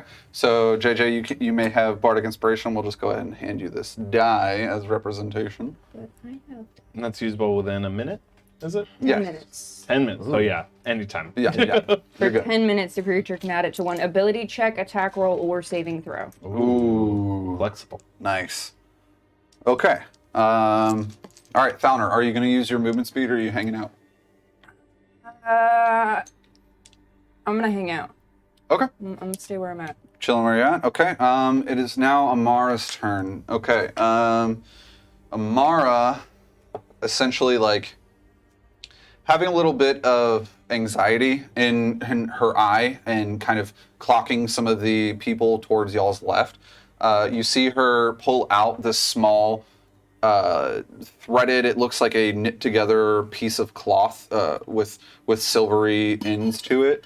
And she casts Mirror Image, and several Amaras appear all around her. There are now 4 Amaras essentially on this field, with you protecting one. And as she casts that, she stands up and she says, "Confuse them." And she starts to move a little bit and trade places with some of her mirror images. From there, we have Xeris, who is rocketing forward. You eventually catch up to Paula in the air. And at this rate, you see the Heaven's Garden, and you see faintly a fountain and a group of people all clustered around it.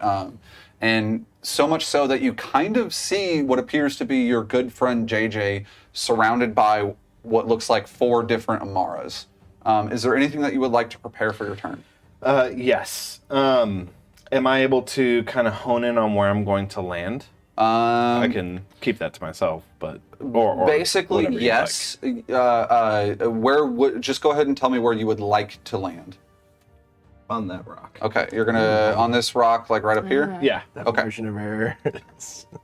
I'm waiting. Bad. But also for the mirror images, does she cast them within a certain range of herself? Because I can put all 4 on if you'd like. With dice. No, we won't really necessarily mess with dice Okay, on that. gotcha. We'll Just make in the it- general vicinity. Yes, Got it. they're essentially there to confuse anyone that may be attacking her. Got it. Okay. Okay, so preparing yourself to land on that rock. Now we have these other folks. So this one is going to run up in this direction towards Roscoe. This one right here. A giant, it'll go forward a little bit more, about an inch or so. And brandishing a giant axe doesn't quite have the movement speed to get up to you, but you can see that she kind of just like slings it off her back, slams it into the ground, and a bunch of earth shatters up into the air. And she kind of growls as she looks at you and laughs.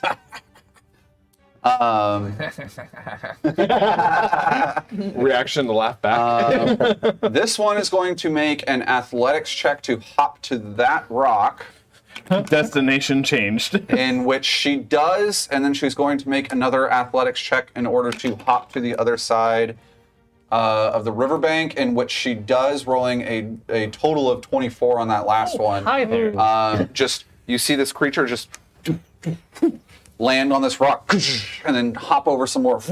3-point landing, unslings a hammer off of his back. This dragonborn with steely gray scales just 2 hands this weapon, In moves melee range? forward. What's up? I'm sorry. In melee range? Yes, and is going to swing it at Thalner. Ouch. In both their melee range or just Thalner's? Thalner. Got it. Thalner, does a 15 hit your AC? Yes. Okay. Well, with your 15 there, you will be taking 5 points of bludgeoning damage as this maul essentially cracks over your shoulder as you're turned around to give JJ a bardic inspiration. And he's going to swing again. Does an 11 hit your AC? No. Okay, goes to swing again. You feel that pain and just instinctively tuck and roll a little bit as the second hammer just slams into the ground right next to you. Concentration check also, by the way, for yeah. heroism. Thank you. Good point. Give me a concentration check for your heroism. It's essentially a Constitution saving throw in order to maintain the spell that you're casting. Constitution? Yep. DC 10. 18. Okay, so you maintain concentration on the heroism. That's good. Heroism is benefiting. And is it per attack? Just curious. Salvo. It's per successful attack. There was only one. Okay, got So this creature right here is going to move along this backside of this fountain. it. This one. And take him off the board. You no longer see him. Got it. Okay. Here. Okay. So from there we have Salvo. Okay. Somebody cast a mental spell on me. Someone else cast a mental spell on me. What does heroism do? Your Temporary hit points. yeah, Yeah, hit points. 4 Okay, hit gotcha, points gotcha. in. Well, I was gonna go after the little guy on the bridge, but then this big dude came down and just smushed my friend. So I'm going to, if I'm not within melee range of them, I'm going to get into melee. Yeah, actually, you know what? I'm not even gonna bother. I'm just gonna go crazy and say Chaos Bolt Whoa.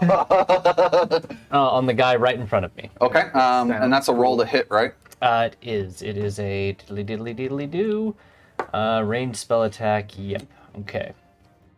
You don't even know what it's going to do. Yeah, we'll find out. If it hits, we'll find out. Yeah, it's chaos. So that spell to hit is a natural 20. Holy. How do we rule spell crits?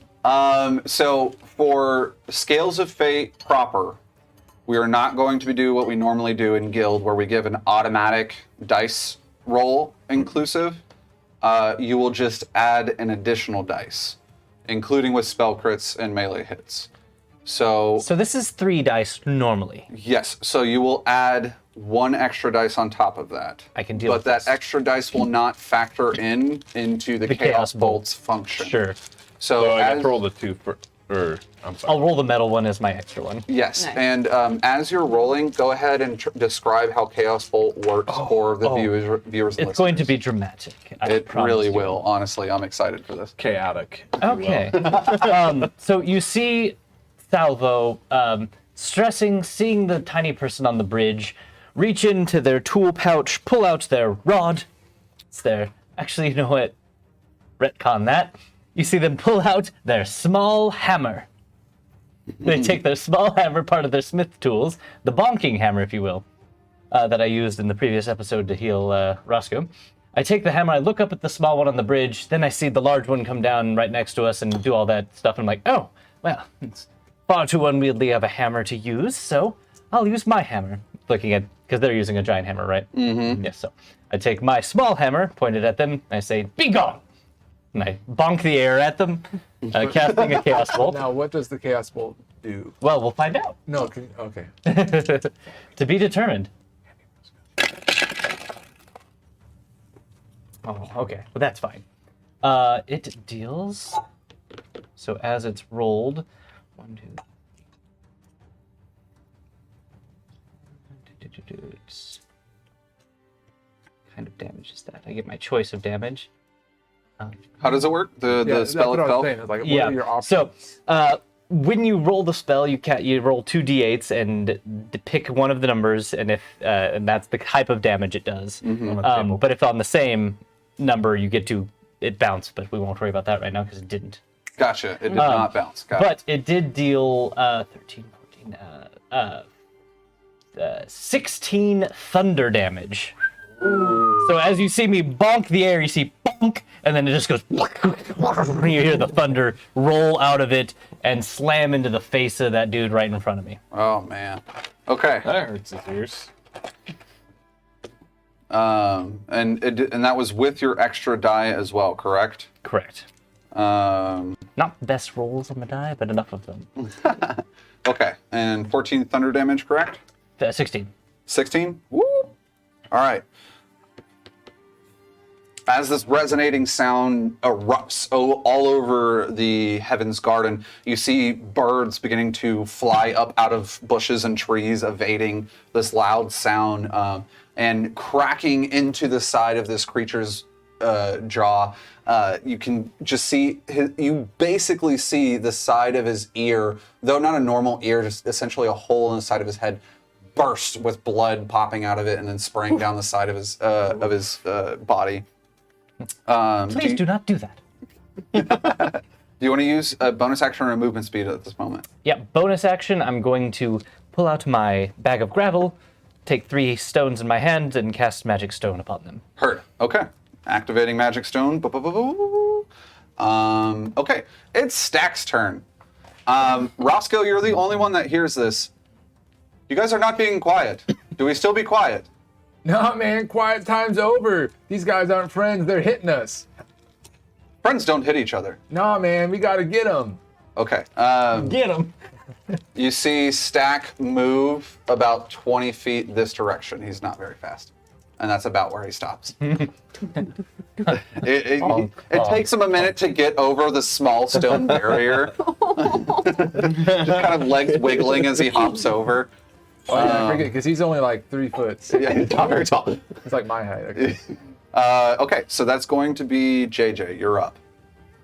Okay.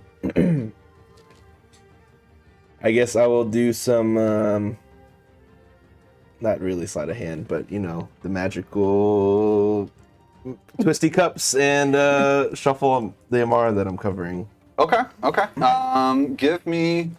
This will either be performance or deception. I'll allow either. What would you like?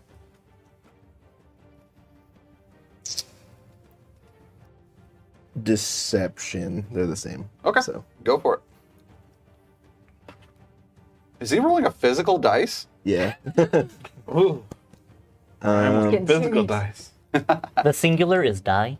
I'm Debatable. gonna use my bardic Roll. You're inspiration using a different here. one now, though. That's Roll dice. some There's two physical dice. dice. Okay. Ooh. Sweet. That's Bardically inspired. 14. 14. Okay. Give me just a second. Actually, what's their passive? Okay. All right. You can see that there are two individuals right over here. The one with the hammer is not necessarily paying attention. These two seem to be trained on you guys.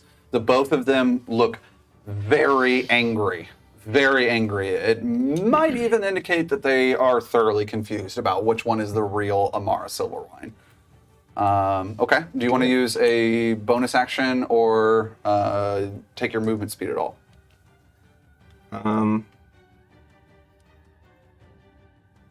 I do sort of want to keep going in this direction. This direction. Yeah. Like farther out towards here? Yeah. Okay. That's about 15 feet right there. There. Yeah, I guess so. Because You have twice as much distance to go if you'd like to. And the actual frame of the map itself is not technically the end of the gardens, just so you know. Well, I just didn't know if I still had, like, I guess less movement speed to fling this illusionary aura. Oh. Yeah. Gotcha. Okay, so using that movement speed to kind of further shuffle there. Yeah. Okay, got it. So you get about right there. All right. At this rate, 0cc Paula's still rocketing forward. You guys are pretty much in tandem together. And Using the wind stream that she's creating. Nice, I like that. She lands essentially on top of this rock right here, in which I will hand Great over. choice. Wish I would have seen that rock. Okay. Oh. That is a In beautiful which she will image. Turn it look for other cast. people to see. Okay. I'm gonna need a little bit of your help. Gotcha. What happened to there was a second individual that was on that bridge. It moved This forward. bridge? Okay, At got the it. end of the He stairs. ran Yeah, upstairs. right there. Okay, and then let me see that ring one more time. Thank you very much. And okay, she is going to cast Shatter on the two individuals. Yes, right about there. Does it hit both? It does hit both. Sure does. Okay, they're gonna make a You said saving on top of throw. it, maybe? Shatter sounds. Do you want this brutal. on the map or in your possession? In my possession is good. Okay, just to check. Got it. There's Okay. a ruler. The shorter one passed, the taller one failed as an eruption of rock explodes from this wall right here. The shrapnel essentially hitting him. And you see him kind of double over in pain as blood begins to spill from his side. This one, as it seems, does, like, passive investigation for Jack, especially within that vicinity. He seems like he was a part of this group, but seems very frail in comparison to all of the rest of them. That hit basically took him to the ground. And from there, we have Roscoe. What are you doing, buddy? Oh, I'm still paralyzed. You are. I think you can repeat the saving throw. Let me double check. Spencer, will you double check for the person? On it. Okay. As we double check. I drink in my mind. In your mind, you're taking a drink. I'm imagining the delicious liquid flowing down my throat. Giving me So you can't move or speak. You automatically fail strength and dexterity saving throws. Attack rolls against you are done at advantage, and any attack that hits is a critical hit if the attacker is within 5 feet. Okay. That's great. Get to how I get out of this?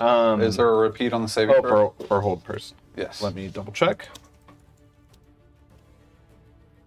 That is going to be at the end of each of its turn. So you can't do anything this turn, but you can make a wisdom saving throw to see if you break it. I was doing charisma prior. My apologies. But go ahead and roll a wisdom saving It's throw. just the same. Well, that works out. Kind of. Ooh. Now, if I want to use inspiration, do I have to pick before I know if I pass or fail? Technically, you use inspiration before you know if you pass or fail. What did you make? got 17. I'm gonna roll with it. Yeah. Yeah, 17 passes. You essentially, the thought of you not being able to take a drink right now shakes you out of the spell, and you take a quick swig out of your flask. Go ahead and roll me the con save for this point because you have been drinking. Is that the first RP drink? Canonically. You're at Like advantage. advantage. Yep, being a stout halfling? Yeah, that's an 8. Okay, you are in the drunk territory with the essentially the ability checks at disadvantage, but you do gain the temporary hit points. Okay. No longer paralyzed though. No longer paralyzed / hold person. That is the end of my turn. Okay, yes it is. All right, now this gentleman is knocked out. This gentleman sees that his spell has failed. Other side. How did Sees that his spell has failed, gets a panicked look in his eye, turns around to run, and essentially runs straight into Stack, knocking him prone. Knocking Knocking Stack it. prone. Knocking himself prone. Stack does not move. He runs into Stack and just pow, and then falls over prone. But from there, in a panicked state at disadvantage, he will be casting Firebolt on Stack. Stand him up. Stand him up and give him the ring. And with a 5 does not hit Stack's AC, the Firebolt essentially hits Stack and just sizzles on the rock of his body and burns out. And then from there, this one noticed that it had failed its spell against you, Salvo, so it will now cast Magic Missile. This is an automatic hit.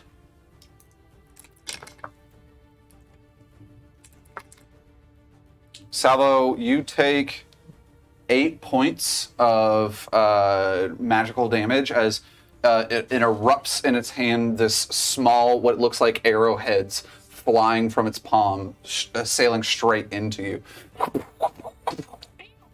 It will continue to take its movement speed and move back this way on the bridge, right about there. Perfect.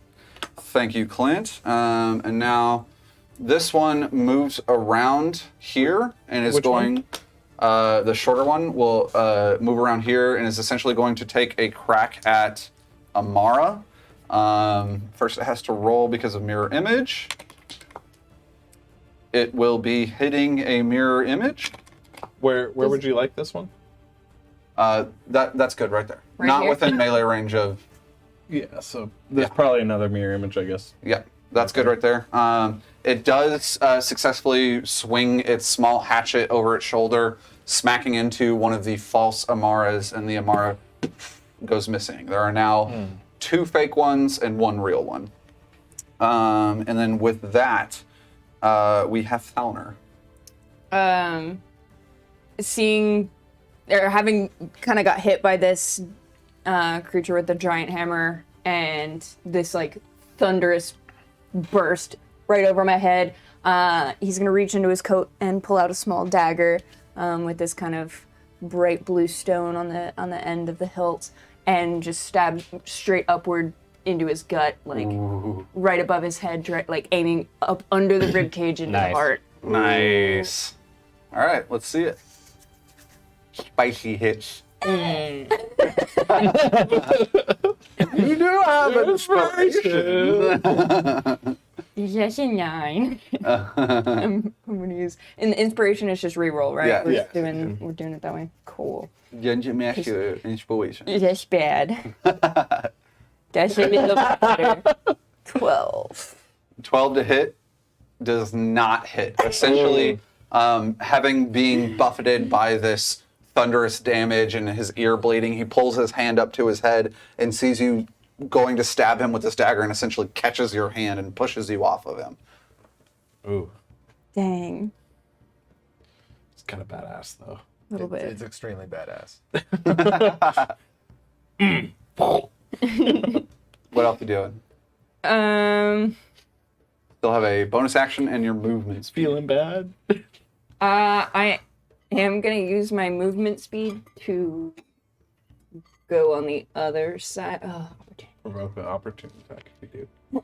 I mean, opportunity attacks are a thing, but I don't discourage movement. but that does discourage movement. Well, it's either you take the hit now or you take it again later. Yeah, So- straight up. I'm gonna just kind of look up over my shoulder at Salvo and please kill him. Bardic inspiration. Nice. Yeah. There we go. You can have it. At the Bardically inspired. Eat 'em. I don't intend to let him live. Death is imminent. Set phasers to kill. During combat, Salvo becomes more and more dispassionate. Just yes, combat time. Eyes It will dead. die. Even more than normal. Let's go. Okay. Are you taking movement speed or no? No. Hanging out? I don't want to do. Okay, cool. No big deal. All right, with that, we have Jack. All of a sudden, you feel more than you sense more than you feel a presence behind you. Oh, it's that. Bastard. I missed my landing. I'm just kidding. Sneaky bastard. As this sneaky boy who was off the map, will you please Yep, place got him him. right next to Jack? Oh, that's right. He did Stabbed right you behind in me. the back with a serrated dagger, and he actually crit you with a sneak attack. That's very bad. So let's just go ahead and roll his regular dagger damage. Extra sneak, extra dagger damage. Okay, so from the dagger damage, you take 5 points of damage.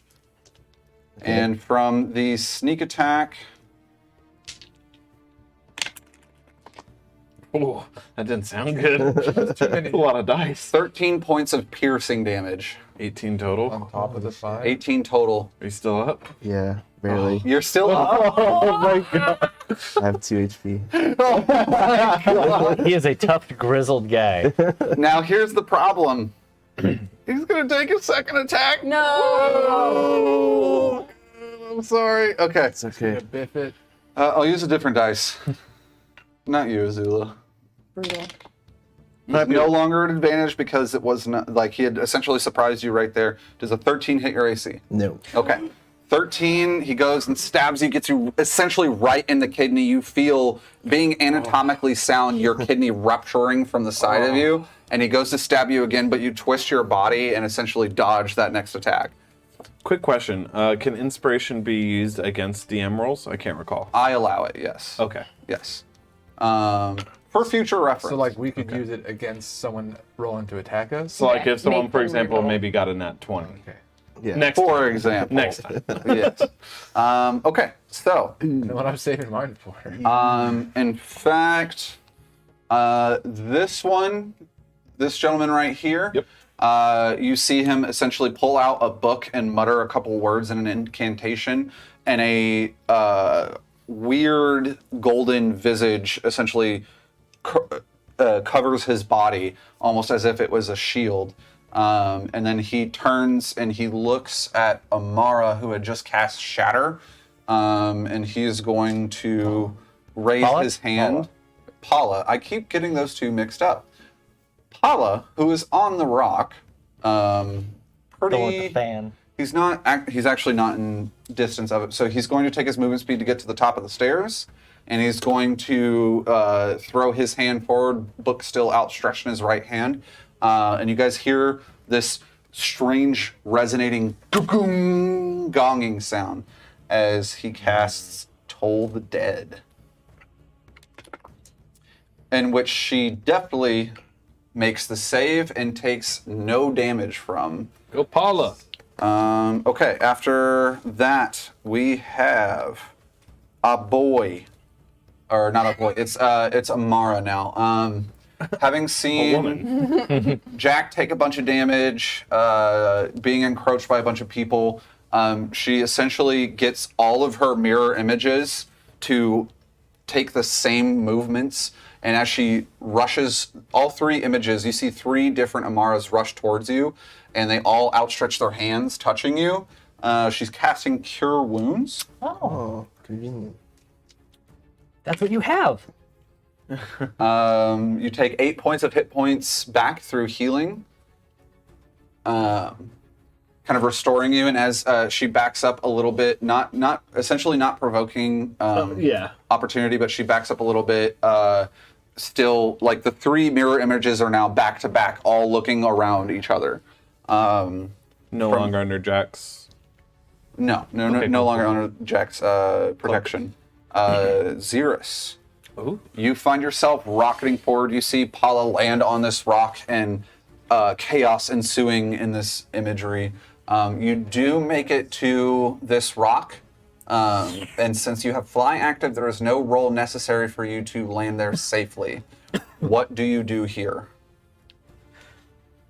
Okay, having been able to kind of assess that last 6 to 12 seconds of combat, what I'm going to do is notice my kobold friend taking some severe damage from this big one, and I'm going to cast Magic Missile.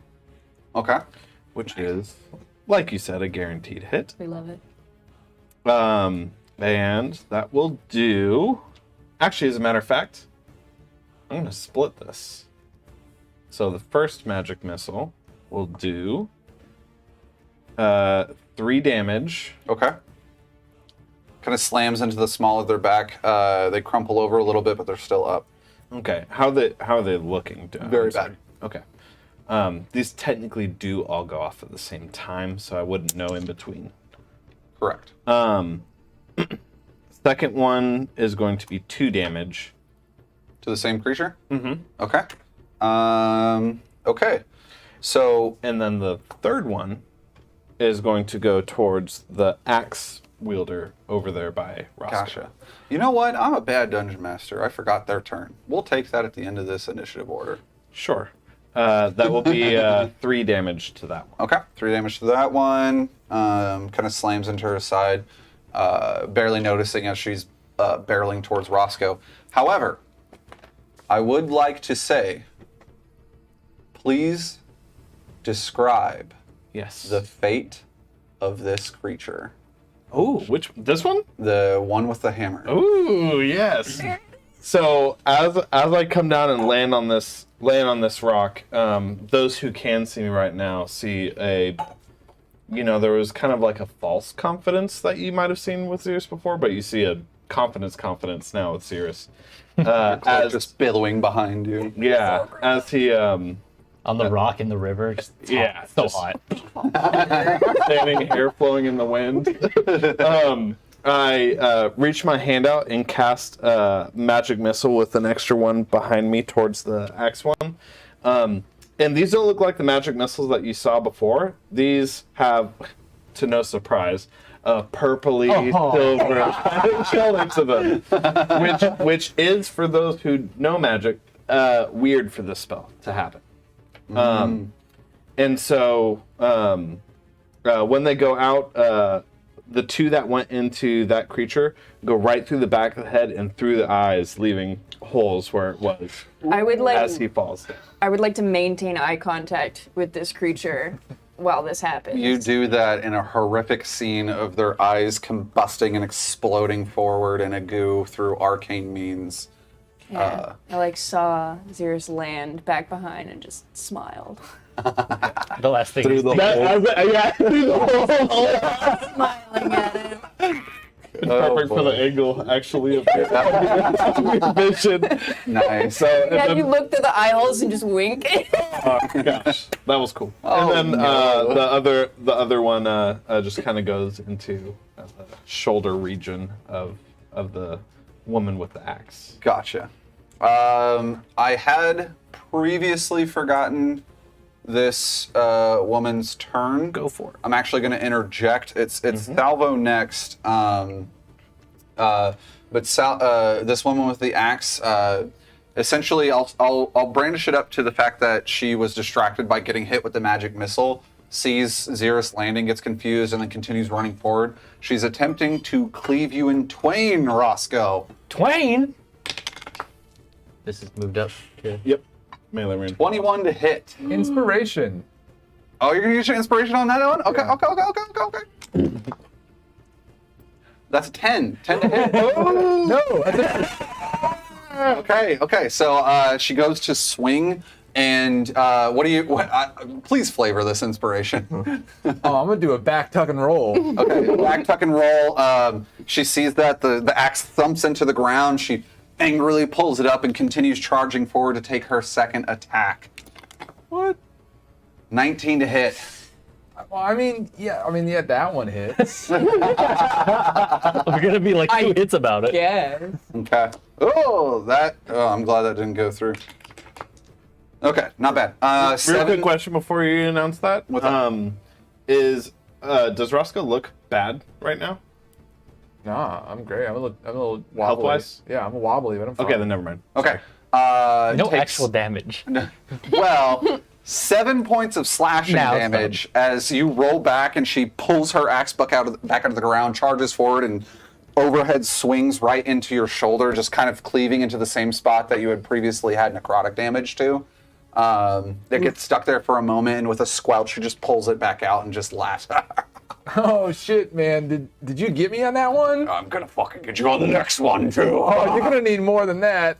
And as a bonus action, What? a a shadow appears right next to you that looks exactly like her. Oh no. Oh no! Falls into the river, dies. It really does. Scales of Fate is over. We win.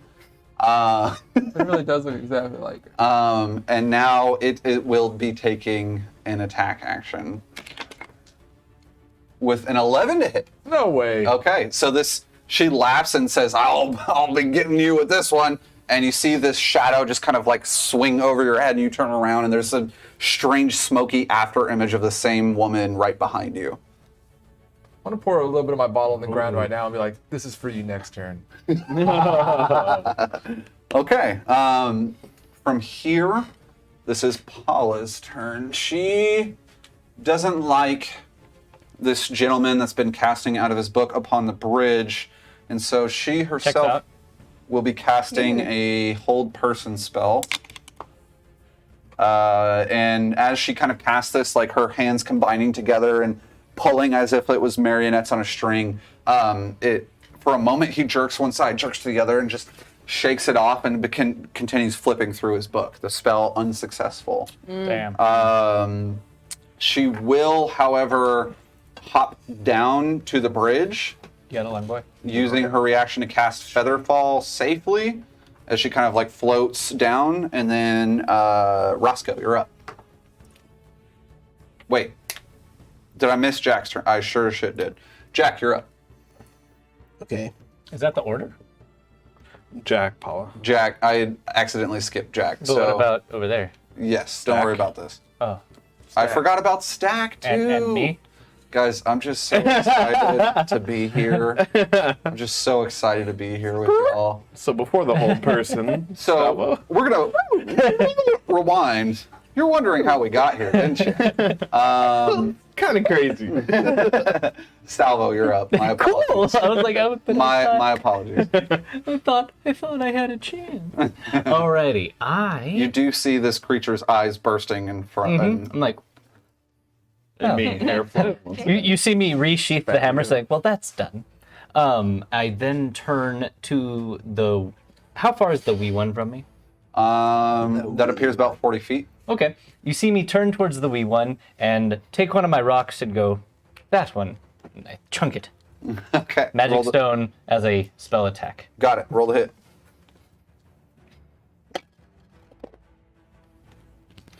Ooh. I don't like that face. Inspiration! He was gonna burn through all of our inspiration. told you I would. Yes. 26. That definitely hits. Honey. Okay. That's a good. Yeah, I was about to say that was. That's That the was way much to use better it. use. That's a smackaroo. And I'm sorry. I can use this on just 2 attack or 2 damage. You cannot add it to damage. Yeah, Yeah, to hit. yeah. not to Well, damage. It's basically any d20 roll. That's an 11 for that little rock. Ooh. Big rock. This person is not very hardy, so I would like for you to describe the fate of. Ooh. Okay, so here we go. Let me confirm the type of damage that it does. Force, yes. No, bludgeoning, actually. Yeah. Oh yeah. All right, so you see me after I see the eyes burn out, and I say, oh, that's nice. And I put the hammer away, and I'm like, no longer need that. I turn like, I don't care for that. Take the stone. I go, like a beer pong shot. Lining it up. I like this, and then you see me go, throw it. And then like Shot it with goes the over there, wooden goes, cowboy. and then pops right on his face, just blowing out, just bludgeoning right into the face. Yeah, just a spray of blood as he falls over down on the bridge. Yeah, he had 10 HP. So, I max damaged with magic stone. wow. Okay, very nice. Okay, so he's down. Would you like to take some movement speed? Let's see. Are you hurt? A little bit. Okay. I got smacked with a. I'm going to hammer. move to put myself between Thalner and that. All that. Yeah. all that. Not here? terribly far, but yes, they're basically yes. Yeah. Okay, got it. So you rush over. You're kind of now in the general vicinity. It looks like there are 3 Amara Silverwines basically back to back to each other. Checks out. Kind of circling and observing the areas around them. Okay. I'm so sorry that I messed up the initiative order, by the way. All good. That's why we have this. That's why we have this. Lovely. Okay, so it is Stack's turn, and Stack attack. he did just basically inconsequentially knock over somebody. You do not hit my friends. And he goes to punch the dude on the ground.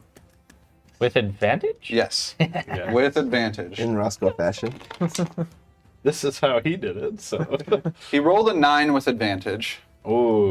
So he goes to punch and just kind of sinks his fist into the ground and pulls it back up with like some dirt falling off.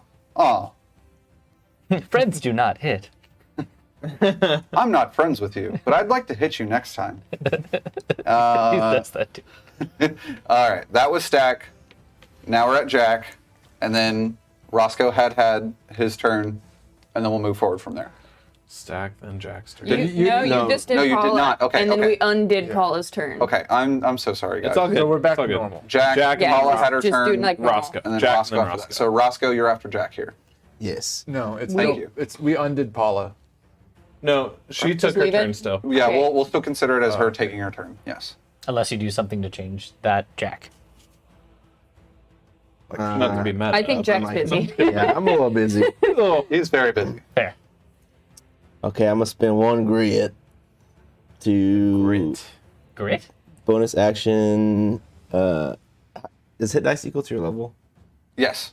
No. It's class based. You're Or yeah, I have a D8. but- you're essentially a fighter. said who you would have need 2 hit I have dice 2 hit at dice. at You have level 2. 2. Oh, that yeah. was the question. Yes. Okay, I'm gonna use. Wait, this is a D. Should be This D10. D10. Oh, you're I'm yeah. got it. Yeah. I mean, I'm rolling it. Yeah, Rolling physical dice. Yeah. I love it. Sounds good with the little metal It's box or the paying metal off box. too. Okay. That's 8 HP. I'll take it. Okay. For those of you listening, we are using a very specific type of gunslinger in which we will post about later on social media. Gunslinger by Heavy Arms. Get heavy with your arms and slinging guns. It's Okay. own class, not the fighter subclass to be specific. Yeah. Correct. Yeah. What was a exactly bonus was action. the ability that you had used? I spent 1 grit point to use Buck Up. As a bonus action, I can spend my hit die basically To heal. equal to my proficiency bonus. Gotcha. Okay. So you heal 8 hit points. You still have your action and your movement speed, and this guy has at this point essentially pulled his dagger out of your kidney area. Gotcha. So I'm reaching into my little medical kit here, and I'm just kind of like packing gauze into that wound. Just filling your. Interact with object. No, stop Stopping bleeding. the bleeding. So that's my Buck Up, and then I'm going Some serious to grit. He's behind me. Yep. Yes. Yep. Okay. So as I'm packing it, I'm also kind of reaching around and shooting him from behind me like that. Nice. Okay. Go ahead and roll the hit. Okay.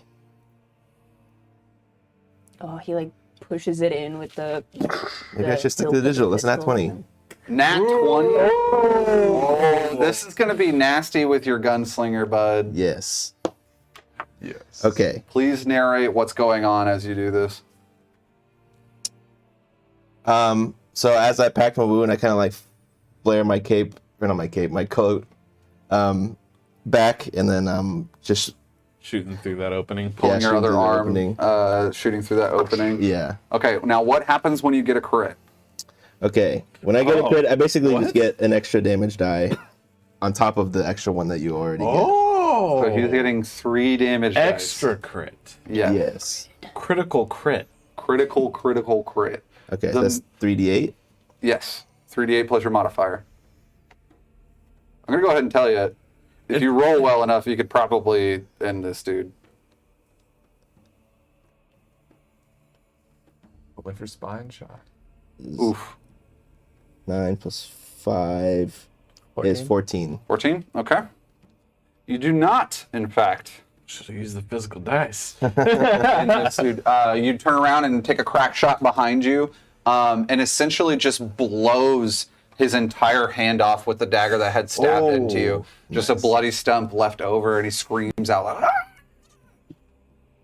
Oh my. Dagger is over here. And Pam. Oh no. Still being held on by that hand. Yeah. Am I gonna stay here? Yeah. Chilling? Yeah. Okay. Turn around, just kind of blow it off and like square up, looking straight at him with your gun in your hand Yeah. now. Okay. After Jack, Paula had taken her turn. Roscoe, you're up. Oh man, this axe lady's too tall. And I go and I swing my quarterstaff at the side of her knee. Okay. Are you hitting the regular looking one or the shadow? No, the regular one. Okay. Go ahead and roll the hit.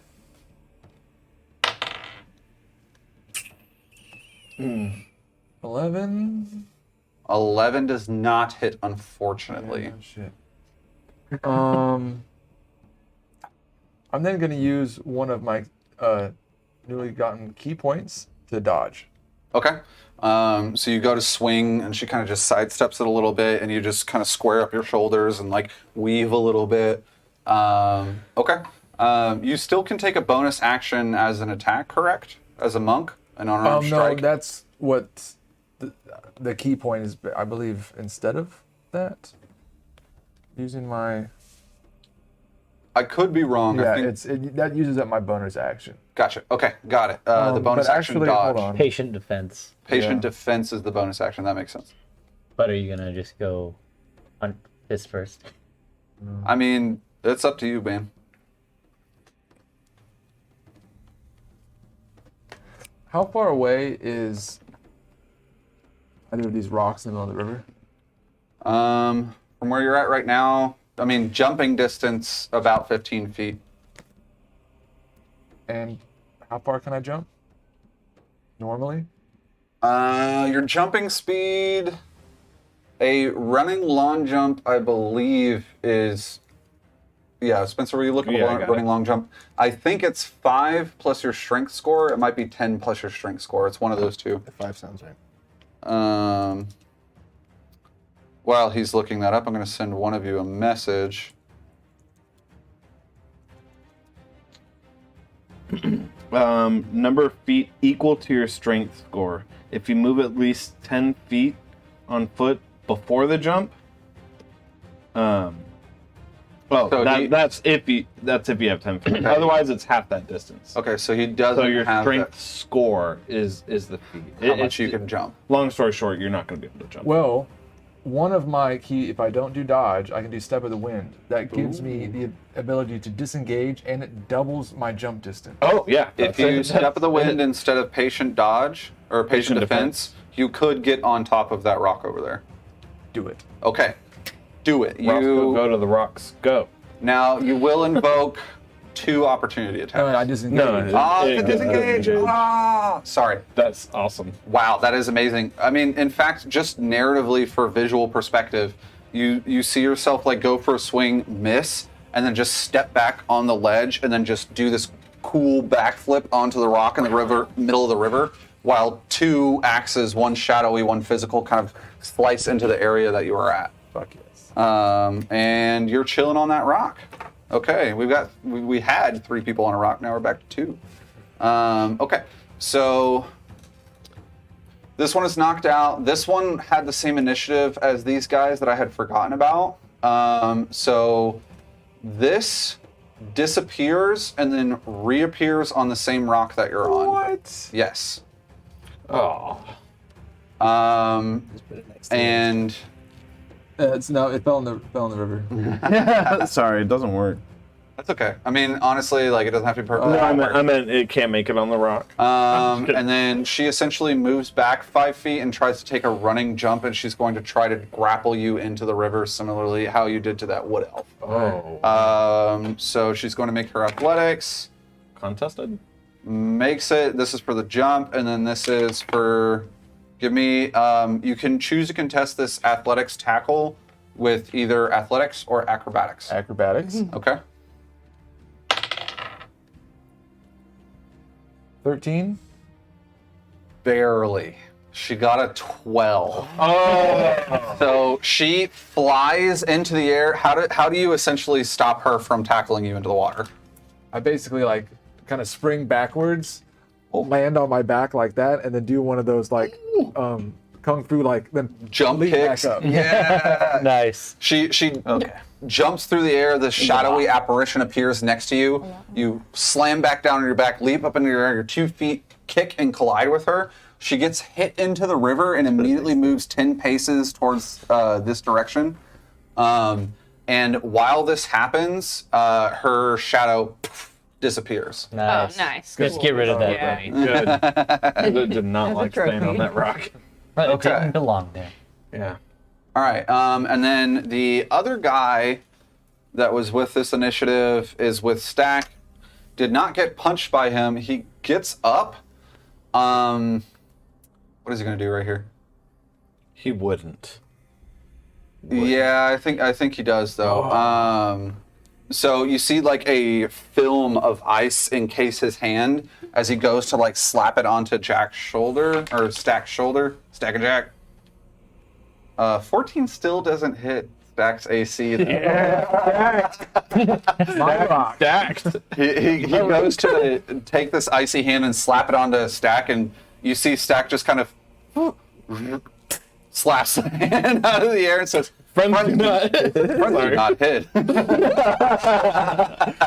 Same. Not friends do not hit either. No one hits Stack.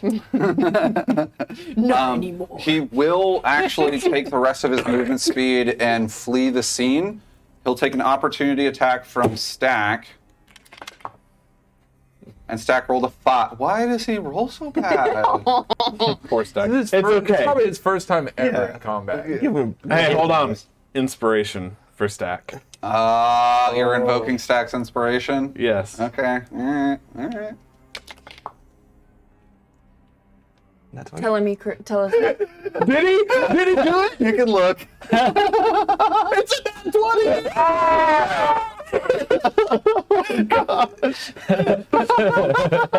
Friends do it. That was a great inspiration right there. Okay, the DM no longer has inspiration.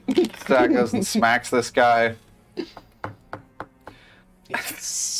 And with a 17-point damage of he just raises his arm and just bludgeons him in the back, like square in between the shoulders.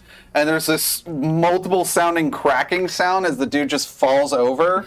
I would like to describe the fate of this guy. Stack is trying to stop Not Friend and does not have an understanding of murder or death, and kills this man. breaking his spine. Holy shit. And he is dead. Shit stack. He is contorted on the ground. Vertebrae. Stack is no longer innocent. Unstacked. I don't know how I'm gonna process this. Stack is now a murderer. Self-defense. That was self-defense. Okay, we're gonna move on. This one is dead. This one is dead. This one and that one left. Yes, and we're gonna leave this here because the original one is incapacitated. This one is now rolling down the river. Fallon, you're up. What is the different distance between me and JJ? 20 feet. 20 feet? 25 feet, yeah. So I'm going to run this direction and pretend to trip along the base of this tree Okay. and flop dramatically onto the ground Oh. and kind of pathetically proclaim, "How are we ever gonna get out of this?" and grovel on the floor, giving allies attacking these two enemies advantage. Ooh. Kobold. Now, do we have to be within a certain range of you or the enemies? Enemies within 10 feet of me. Okay. So, for example, I could still have advantage on them if I wanted let me double check, but I believe Oh yeah, so. 'cause it's only the enemies that have to be. Yes. Yeah. Yeah, against enemies within 10 feet of you that can see you. Sweet. So everyone has advantage on these two targets now. Awesome. Nice. As you kind of fall over and flop over dramatically, the would-be assassin missing a hand and the smaller woman with a hatchet just kind of like look at you and see a prime target to dispatch before they continue their desires of apprehending. It appears that these two have been trained on Amara. The one more nefarious has been attacking Jack because of his protection for her. Okay. And that was a bonus action? That was my action. Okay. I am going to use my bonus action and, like, from the ground whisper to JJ, "We're here with you.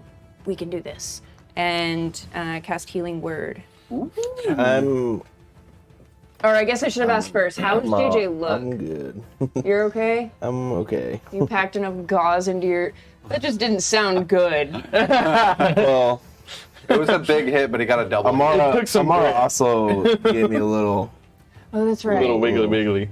They cure wounds. Yeah. She had very So warm passive Okay. Her warm perception. hands. Stuff, right? So does Do you, Gauze. then I'll give you more Bardic Inspiration instead. Okay. Also Okay. bonus action. Okay, I'll allow that. Bonus action, Bardic Inspiration for Jack over here. Okay. Okay, Thalner, that was your turn. Passive medicine says he's okay. No, I'm just kidding. Okay, so it is going to be the smaller one with the hatchet. She's going to attempt to attack one of the other Amaras. Successfully hits the correct Amara. Well, targeting successfully, her attack did not actually go through. So Does this mean she now knows Where should that's I the move correct one? that many? she'll move forward 10 feet.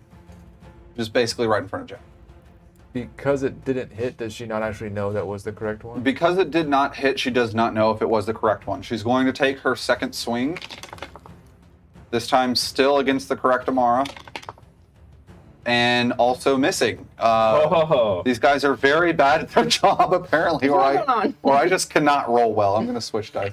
That one was- No, you're gonna keep that. I mean, the one stabbed Jack pretty well. Yeah. Yeah. It rolled well for stack. Speaking of, this is actually Amara's turn. Wait, no.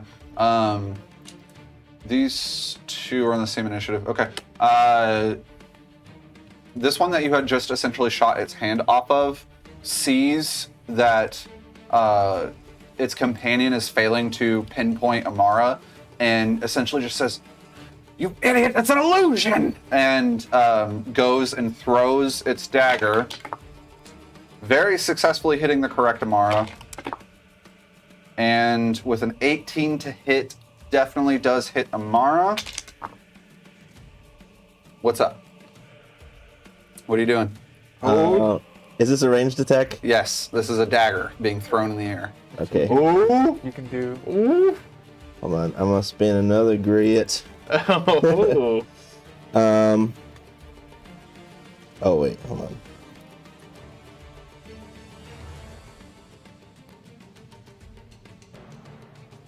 What's happening? While you're holding a firearm, when the creature you can see within 60 feet makes an attack against a creature other than you, I can spend 1 grit point as a reaction to impose disadvantage.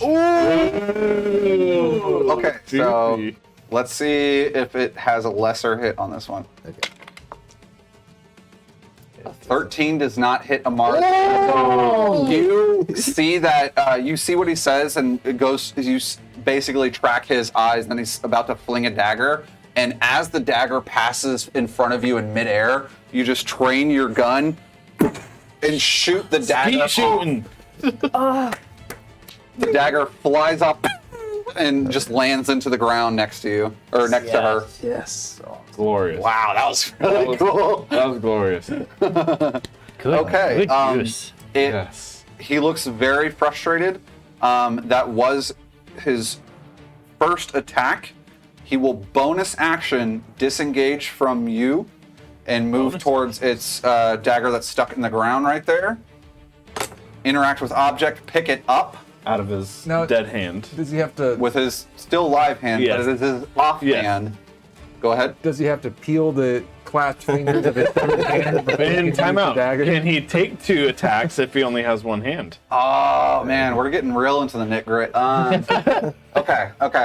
What I will say is I'm gonna roll a dexterity check to see if it can Quickly enough. quickly enough with its offhand, what it's not used to using, pick up the hand, because that's what it's going to do. It's not going to try to peel its hand. It's just going to pick up the hand itself.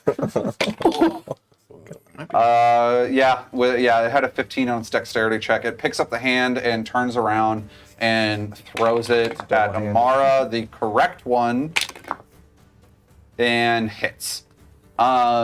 Just to be clear, the hand and the dagger is flying through the air. Yes, the hand of the So dagger. bludgeoning, slashing, piercing. We don't know what's gonna happen. She takes 4 points of piercing damage, and since it was the offhand attack, she's going to make a Constitution saving throw, and she critically saved. She's entirely fine. This dagger just sinks into her side, and you can see that there's like a little bit of wincing of pain, but she seems fine, just kind of holding it there. Can't grab that The again. poison did not take effect. It is indeed Amara's turn, in which she essentially says, we need to wrap this up. There could be more. And she actually moves farther around this fountain, this direction, leaving her 2 fakes behind. I'm sorry. Fake There? mirror images. She'll Yeah. be right there. And essentially that is her turn. She's taking her action to hide. And does very well. At least from line of sight of those 2 creatures. It is now Xeris, you're up. Did that one take its turn? That one will be on this side. Okay, got you. Yep. Um, This is not a Yeah, I know. I indication. got you. Not the actual. This is not a BBEG. metagaming indication. It says BBEG, but it quite is not. I was gonna ignore it regardless. I'm going to cast sleep right over here. Does that affect allies? Yes, it does. It's within a cube. Can you see that? He can. He's at an angle. Yeah. He's good. Okay. So You can see. Oh, yeah, Yeah. this one. From the Oh, rock that he's standing yeah, on, the yeah. middle of the river, his line of sight is essentially this focal point in front of Jack. Okay. So let's see what happens here. You putting Jack to sleep? Maybe. It Hopefully might. not. Well, it goes in order. Okay, so 5, 10, 15, 19, 22 hit points worth of creatures in ascending order. In ascending order. Okay. So lowest hit points. The first. one that had just chucked the dagger just falls asleep on the ground. The woman with the hatchet, minus, let me just look at her health, also falls to the ground asleep. And the remaining hit points was menial of like 2 Jack, you're fine. So yeah. Solid. Do you have Your 2 hit points are, what are your hit points at, Jack? 18. Okay, yeah, you were just Then you're barely good. above hers. And your total sleep was 22. I believe so. Yes. Okay, yeah. The rogue essentially had 3 hit points left, and then she had 16. So, yeah. So yeah, seeing Jack in danger over there, and from my perspective, Thalner looking just Not in good. terrible in terrible sorts. Oh no. Just tripped over a tree. I feel the need to save my dear friend and my new friend. And I cast sleep, and kind of a sandy substance falls over. Magical sandy substance falls over the two. Mr. Sandman. I was on that same thing, Clint, yeah. Is it purple sand? There's a little bit of purple air Like smoke sands around in it. the hourglass. Light purple. Yeah, so they are both asleep. Okay, now, it is Salvo's turn. I will say this. Salvo. No. It's that dude. Oh, yeah, you're right. Thank you. I appreciate you guys helping out. Yeah. This helps a lot. Yes. He turns around. Where does my laser go? Our Yo. viewers and listeners can't see, but there's like an initiative tracker on the top of the DM screen that's Yes. very helpful. It is extremely helpful, especially since I've been so excited for this combat. I've forgotten so many things. This guy essentially turns around, squares up, eyes Paula, looks around, sees all of his allies essentially in disarray, and he is going to take the dash action and head off this way. He is now off the map within 60 feet of Me. with of you. He's within 45 feet, so he's essentially at a diagonal. He's 45 feet away from you, Jack, but he appears to be just running away. After that is Salvo, and you do, after pelting this one and busting their head open with this rock, you turn and look over in that direction. You see that one sprinting off. Do it again. I mean, Or he's running. I don't care for that. I can see him. Yep. I Yep. turn. He has half cover just because of all the garden hedges. Okay. I take my rocks, put them back in my pocket, pull out my hammer from my Smith's toolkit, look at him, and I go, bonk, in the air, and I cast Chaos Bolt at him. Range of 120 feet, so let's see if I can hit him. The guy that's running. Yes. Nice. The damage. And I'm going to use that Bardic Inspiration. Nice. That is a 17 to hit. Okay. With the half cover and the Shield of Faith spell that he has active, you see that the rock slams into the back of Chaos the catapult. Chaos Bolt? Chaos Bolt. Sorry. Catapult, Chaos Bolt, rock, not the same. This Chaos Bolt just soars through the air, slams into the back, and just fizzles out on the shield behind him. And he continues trying to book it as he looks behind him in a panic. From there, it is Stack's turn. And he looks at the guy in the ground, and he turns back around, and he goes, I hit him, because he is not a friend. And he just wobbles 20 feet over in this direction. Very slow rock. Jack, you're up. You see a strange magical energy has now put to sleep these two enemies nearby to you. And then with the one who was casting spells a little bit off from the group now running away. 45 feet away from you. Okay. I'm gonna like kind of trudge over the sleeping bodies and I'm gonna whip down on one knee and try and Kind of put the pistol on your elbow to Yeah. level it out a little bit. wait. Yeah, we're good. Huh. Don't forget you have Bardic Inspiration. 18 hit. 18 definitely hits. Wait. No, he has. Sorry, he still has the half cover. From Add the bardic hedges. inspiration. 21? Ugh. 41 does not hit, just barely. Just barely does not hit. The bullet just goes shy, grazing some of the hedges, and flies off into the distance. You actually kind of see it with your high perception. You see it a few clicks later hit the paling and burst. Okay. Did he take the dodge action? Yes. Gotcha. Okay, so we are back to Paula, who she is going to run forward about right here. And from there, he's about 70 feet away. What does she have that can mess with that? He's not that far yet. From Paula. From Paula, yeah. Yeah, it was 45 here. Okay. He took. You said he took 60 dash. Yeah. Dashed and dodged? No, just dashed, so it wasn't just a dodge. So if she So took does her that movement, it'd affect be his about hit? I didn't roll with disadvantage. But so- yeah. It wasn't with Okay, disadvantage gotcha. still. AC effectively right now is 23. It would have been. But didn't dodge, though. Did not dodge. So- Okay. he only rolled once, so he's good. I know, but is the AC 23 with that? I might be missing. with the half cover, but he doesn't have half cover from Gotcha. Paula. Got you. Hold on. Oh, because she's like up above on Yeah. the bridge. Okay. Advantage. Okay. She's just gonna do what she believes. It's not gonna be enough. Yeah, she takes a dash action and she's gonna continue chasing.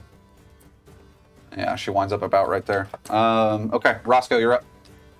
What's going on with this guy in the river? So it's going to essentially that's going to be her turn after this, but you see her being sucked through the current underneath this bridge in front of you, where you were previously basically getting sucked through as well. It is the river goes under the bridge and into a cavern that goes deeper into the rest of the city. If I get to this part of the rock, how far away am I from her? I'm thinking she moved. I kicked her down. Jesus. I kicked her down. You said she moved 10 feet, so maybe she's 5 feet from here now? If you jumped into the water, you could hit her, if that's what you're asking. No, I just want to be. From here, she flowed 10 feet. So if I move 5 feet this way, am I within 5 feet of her?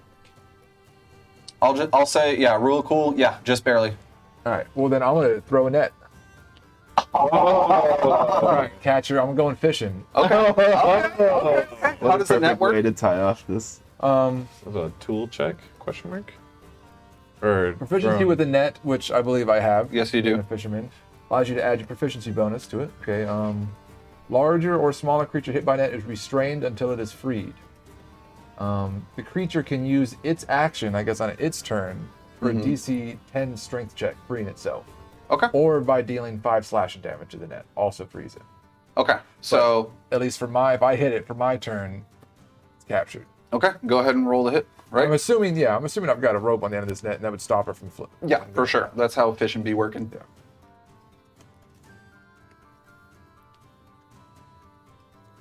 Is it just an attack roll? Yeah, because you yeah. got to roll to hit, throw the net in the accurate way. I love being a halfling. So I just rolled a 1. Halflings reroll ones. It's not a whole lot better. That's 12.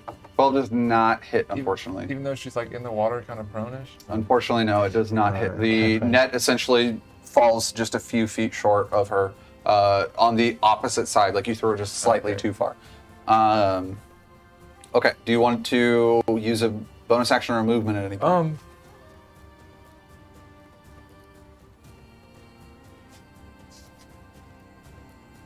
Yeah, how far? So she flowed 10 feet last turn, so she's probably gonna go another 10 feet the next turn. You're uncertain, Uncertain. but you would surmise as such. All right, I want to use my last key point for another step of the wind. That'll allow me to jump even further. Okay. Am I able to jump all the way to this bridge? Yes, with your step of the wind, yeah, easily done. So yeah, I want to get here and wait for her to come underneath it. Okay, so funny that you said that. she does flow with a current 10 feet. And you can see that as she kind of like stabilizes, breathing a little bit, sees you on the bridge, and dives under the water down into the river in the cave and is effectively gone. Now, with that being said, I will go ahead and say this. For the remainder of this combat, all you have left is the man running away. So, if you would like to chase him, this will turn into a chase scene. Question. Yes. What's the distance of this man? From you, you still have fly active. Oh, I have a fly active. You're not concentrating on fly. Well, hold on. Paula did cast a few spells, so never mind. Yeah. I'm so sorry. That's Fly fine. is No, not that's active. totally fine. Distance from you, I would say about 110 feet. Okay. So can I cast a spell? I mean, I can, because Sure. it's 120 feet range. Oh yeah. But we're okay. out of initiative order. Deciding if we're gonna. That's what I'd chase. like to do at this moment. Like when it becomes your turn. Okay, so got that. Technically, in initiative order is Thauner, then Amara, Xeris. So Thauner, what are you doing this time? What is the distance here? From you, 50 feet. 50?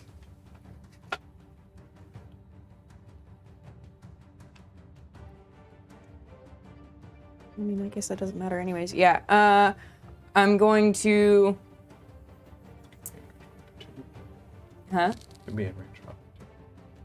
Range of opportunity? No, I'm sorry. That means... I'm gonna cast Dissonant Whispers. Okay. Just hearing the screech of a dragon's roar in my head and willing that to be in his head. What is your spell save DC? 14. He fails. Ooh. However, go ahead and roll your damage real fast. We're going to see something fancy here, hopefully. What you got? What you got?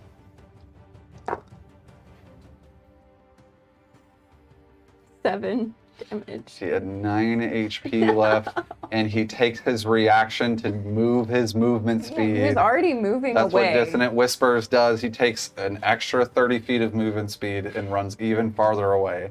But you definitely see that your spell takes hold. Concentration check. Shield of Faith. Yes, thank you. There you go. He fails. Shield of Faith is off. Good catch on that. Okay. So, Thauner, you've cast Dissonant Whispers. Amara actually is going to continue hanging out essentially where she's at right now. Does she see any of this going on and feel compelled to help in any way? By chance? She does not, unfortunately. Perhaps. Yeah, no, she's actually, you kind of look back and see what Amara's up to. Her two visages have essentially stood next to the unconscious creatures, but Amara herself by the fountain, eyes trained on Jack. And then, okay, so Xeris, what are you doing from here? Okay. It is now 140 feet away from you. Okay, so can I use my movement to get within 120 foot range? Maybe down the Whether road? that's over if here. you jump up onto the bridge and using the remainder of your movement speed, you would barely be within line of sight to hit him with a 120-foot spell. However, he has half cover on this. Sure. The Shield of Faith is down. Okay. Luckily, that's an easy jump right there. So just so you're aware, you need a 21 to hit. Okay. So I cast Magic Missile. Is that 120? Yes. Okay, cool. That was my plan the whole time. I'm like, I ain't worried about You that. really I'm don't good. even need to roll it since it's an auto hit. Yeah. Go ahead and describe the fate of this man. Okay, so I'm going to use my Magic Missile. This one a little bit less piercing in shape. Okay. This is like a flat, like ball on the end, but kind of flat faced. And I want to. Am I able to do non-lethal damage? Sure. Some slugs. Yeah, that's what I'm going for. Yeah. So he, in one instant, gets knocked with 3 slugs to the back of the head, knocking him unconscious as well. Okay. All right, so with that, we are out of initiative, effectively. One that got away. You have Hopefully, drown in the one cave. knocked out wood elf by the riverbank in which had essentially pushed Roscoe into the river. With the two sleeping folk over by Jack, Amara, Paula, and the like, and then one unconscious person farther off into the gardens. As I reholster my gun, I'm like kind of clicking my tongue as I missed that last shot on that guy. Like, and I'm rushing. I got it, Jack. I'm rushing back over to Amara. I like in this direction. guy's like last conscious moments where he's just like, I gotta get out of here, and then just hears this screeching roar of a dragon, and then boom! And then runs faster, and then In the back of bam, the gets head. hit. We got a lot of unconscious people over here, I'll tell you what. All the better to interrogate. Yeah. So, out of initiative,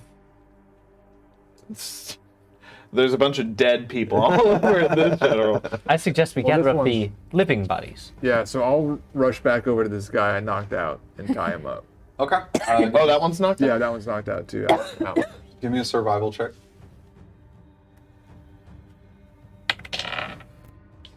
21. Okay. That's- Perfect. Nah, you know he's not getting out of that.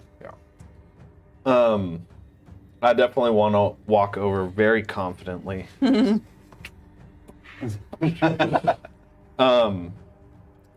don't think I have anything restrained anyone.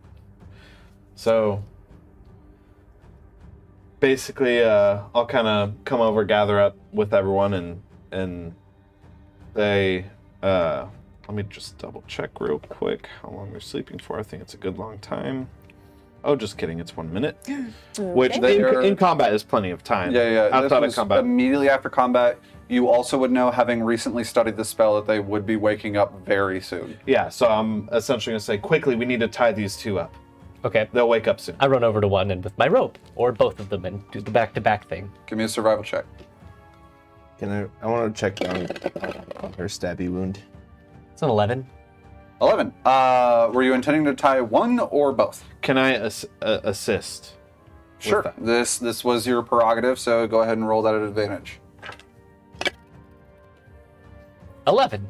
I'll move at the same moment towards the other one, so you can The goal was to tie them together because I didn't see anyone else trying to tie them up, but if someone wants that to... works. You essentially get the rope around them and kind of like lap the rope over the folds themselves. You know it's not a great tie. No. But they're combined at this moment. Yep. And Jack, you move over to check on Amara, and she's already kind of gotten the knife out, and it's on the ground next to her, and you can see a little bit of radiant energy intermingling with her fingers on her side, and you see that the wound is stitching up, albeit the robes are still cut open. I will load a bolt into my crossbow and just stand there with them like... I'd like to ready a cantrip as well. Okay. Against the one that hurt Jack. Okay. All right, so the two of you, So intimidation him on check. that one. Oh, okay. Yeah. Either the both of you give it, or one of you at advantage. I guess what Um, cantrip were you ready? I'll- Kind of depends. Let's roll it each since we're doing that. So I'll do mine for the. 12? 5? Uh, Thanks. I don't use this very often. The bolt goes that way, right?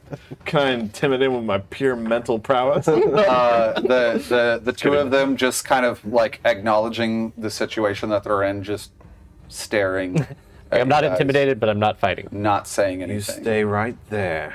Don't try anything tricky. I say to the one-handed one. The one missing a hand just spits on the ground. A little bit of blood. Amara says to you, Jack, "Well, that was exciting." Good. Yeah. Wasn't there anything on the? Or you good? You got No, there might have been, but I overcame that. You it. got. Yeah, you can do that. Yeah. Dude, like, I suggest, considering our circumstances, see that you guys have some live ones. Do what you will with them. But I strongly suggest that the rest of us have a meeting and talk back at the Grand Spire where it's safe.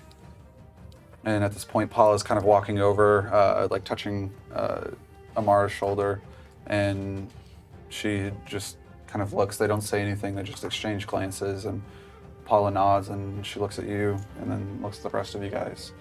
And she says, Cirrus, well done. Thank you, Paula. Make a great Abjurai yet. I'll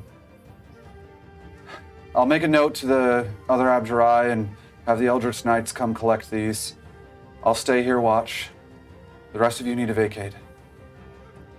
I'm gonna try and tie up this one, the fourth one that's unconscious. Okay. I don't have rope, so I'm gonna use my sling and try and just like loop it several times tightly, like a hair tie around his hands behind his back. The Founder, your feet just kind of crunching in the gravel, just whistling as you kind of twist your sling around and Sling your sling. you go to tie his hands up. Give me a survival check. Probably a pretty effective binding. Yeah. Leather straps and stuff. Wood. Survival. Seven. He's unconscious, and you think you did a good job. It's kind of like tightly around his wrist somewhat. We're out of inspirations, right? Why do we suck at tying knots? Everybody, Roscoe. You did a decent one Man, I've this tied time. a lot of people up before. on the ship, man, we did lots of knots. I'm gonna walk over and try and salvage that situation. And then, as I'm walking by the two that are tied up, I'm just gonna like pat the guy's hand that's missing on his head and like, you might want to get that checked out. Burn. He's just glowering at you as you walk by, kind of biting his lip a little bit. I definitely. Go ahead, helping Thauner with this. You can either roll survival as well, or you can allow Thauner to take it at advantage. I got it. Oh, I can't tell what Just that is. reeks of survival. Nope. That is a 9. Should have rolled the physical. Yeah, I You should've. just kind of As I like pressed it, tug I was on it like, a little oh. bit, like, yeah, that's better. Oh, I have inspiration still. Oh, There we go. Maybe No? Okay. do what you want. Do what you want with it. it's your inspiration. Okay, Do you feel inspired? I'm only used to surgical knots, so this isn't. I'm just gonna put my boot on in the back of him and have my gun at it. So I'm not satisfied with that knot. Okay. He kind of like. Wow.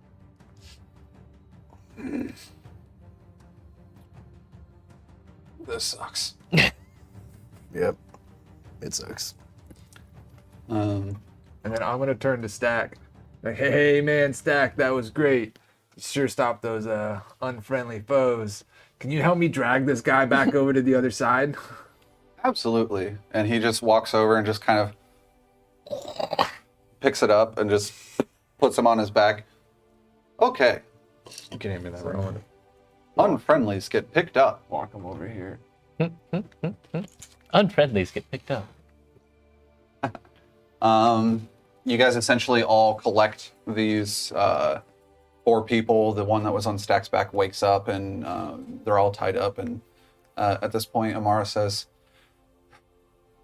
all right, well, as I was saying before, Sierra, it's good to see you here. Let us go back to the Grand Spar. I believe Paula will have it from here. Yes, the Eldritch Knights are on their way. They'll be here soon. And I can handle a quadro of unsavories tied up. Don't. Who said that? Paula? Paula said this. Okay, gotcha. All right, can you just make sure if you find any clues on them that you'll let us know? They'll be coming with us to the Grand Spire. I just need to wait until my knights are here to aid in this endeavor. All right. Cool.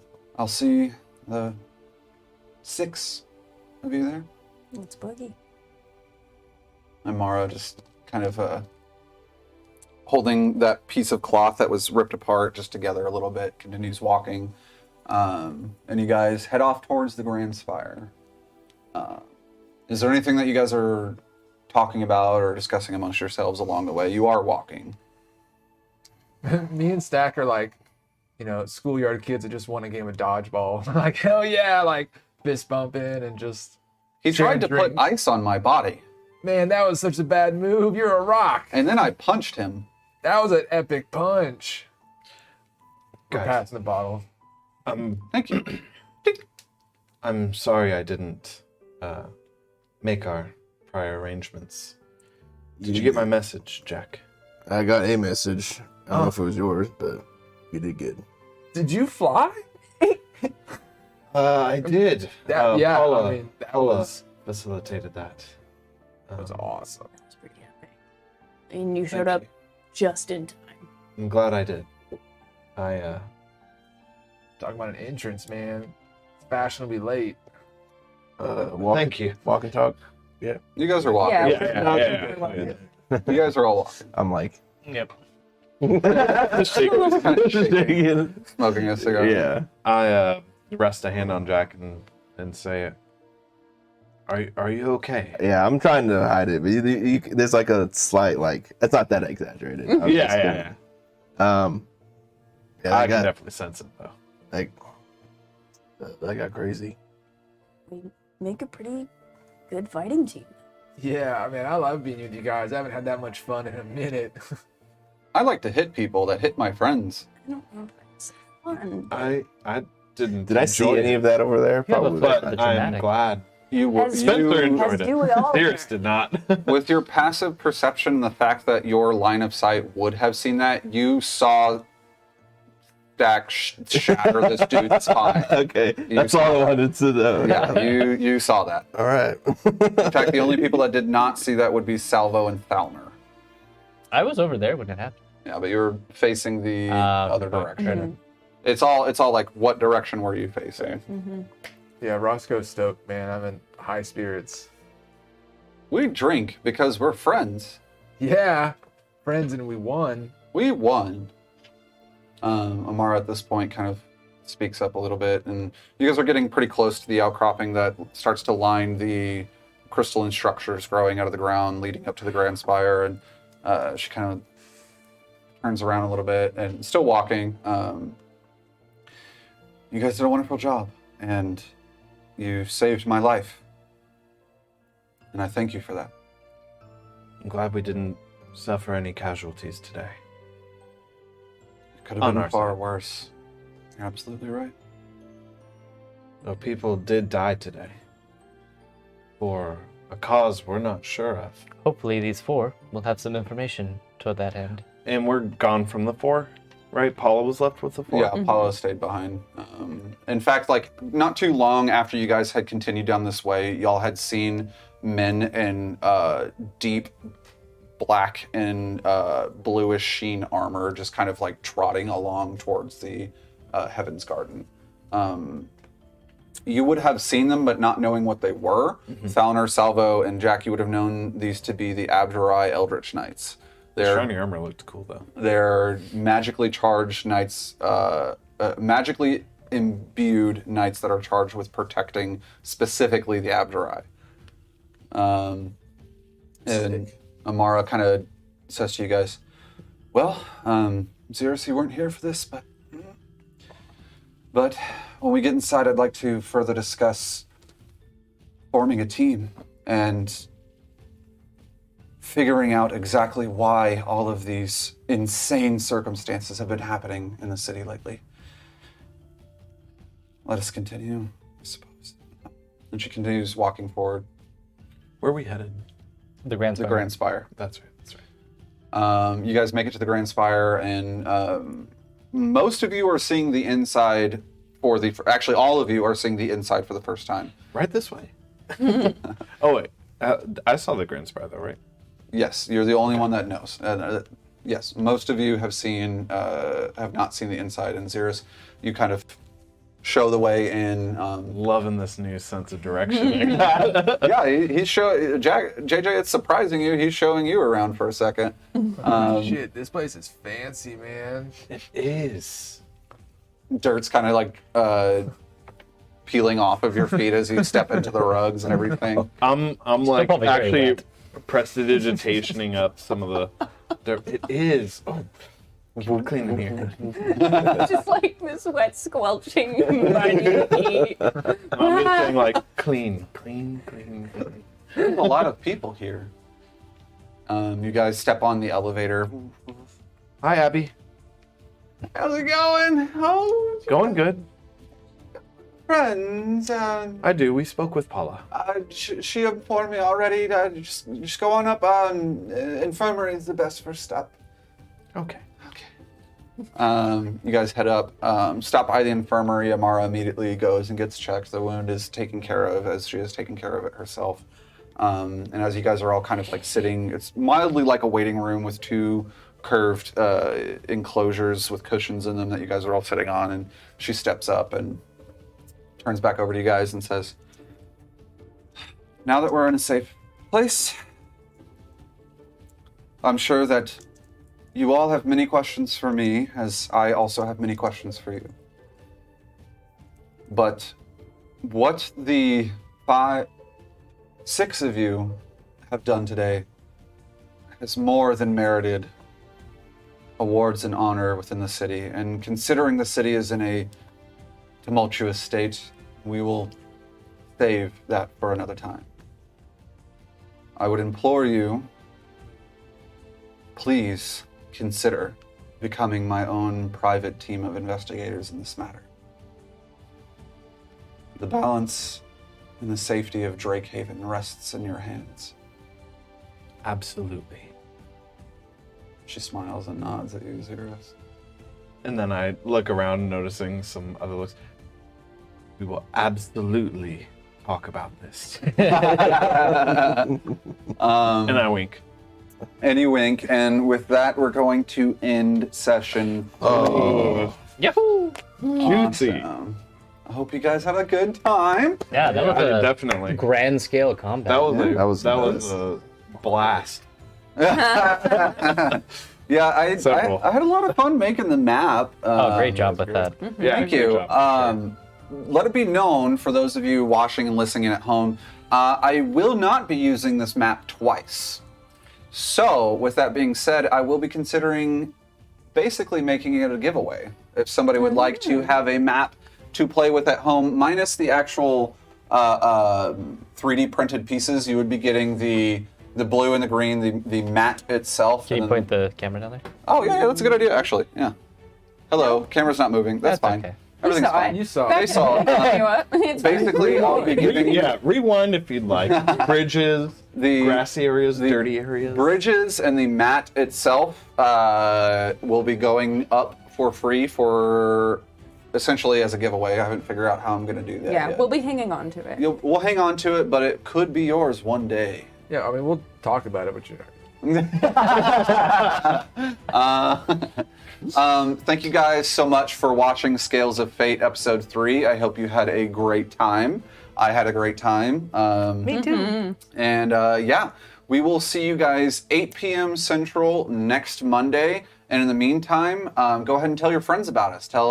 Tell them about Scales of Fate and how much you enjoy watching the local show. And of course, subscribe. Bash that bell. Hit that bell. Do you guys have anything that you want to tell our viewers? We before do also have our audio going I love up. you.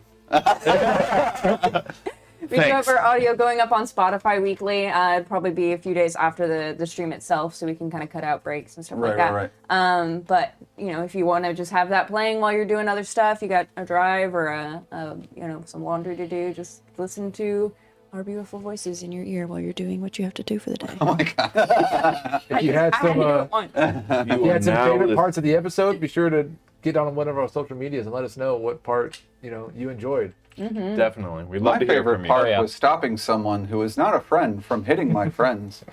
Yo, Stack, you're my favorite part. You're my favorite part. Stack's smacked his back. Stacks back Back, back. crack that back. Crack back. There were some very graphic deaths. This week. As there should be. I I'm loved it. just saying you can probably get used to that. I love it. I love it. I love it. All right, cutting the audio. Love you guys very much. Stay safe out there and see you next Monday. See ya.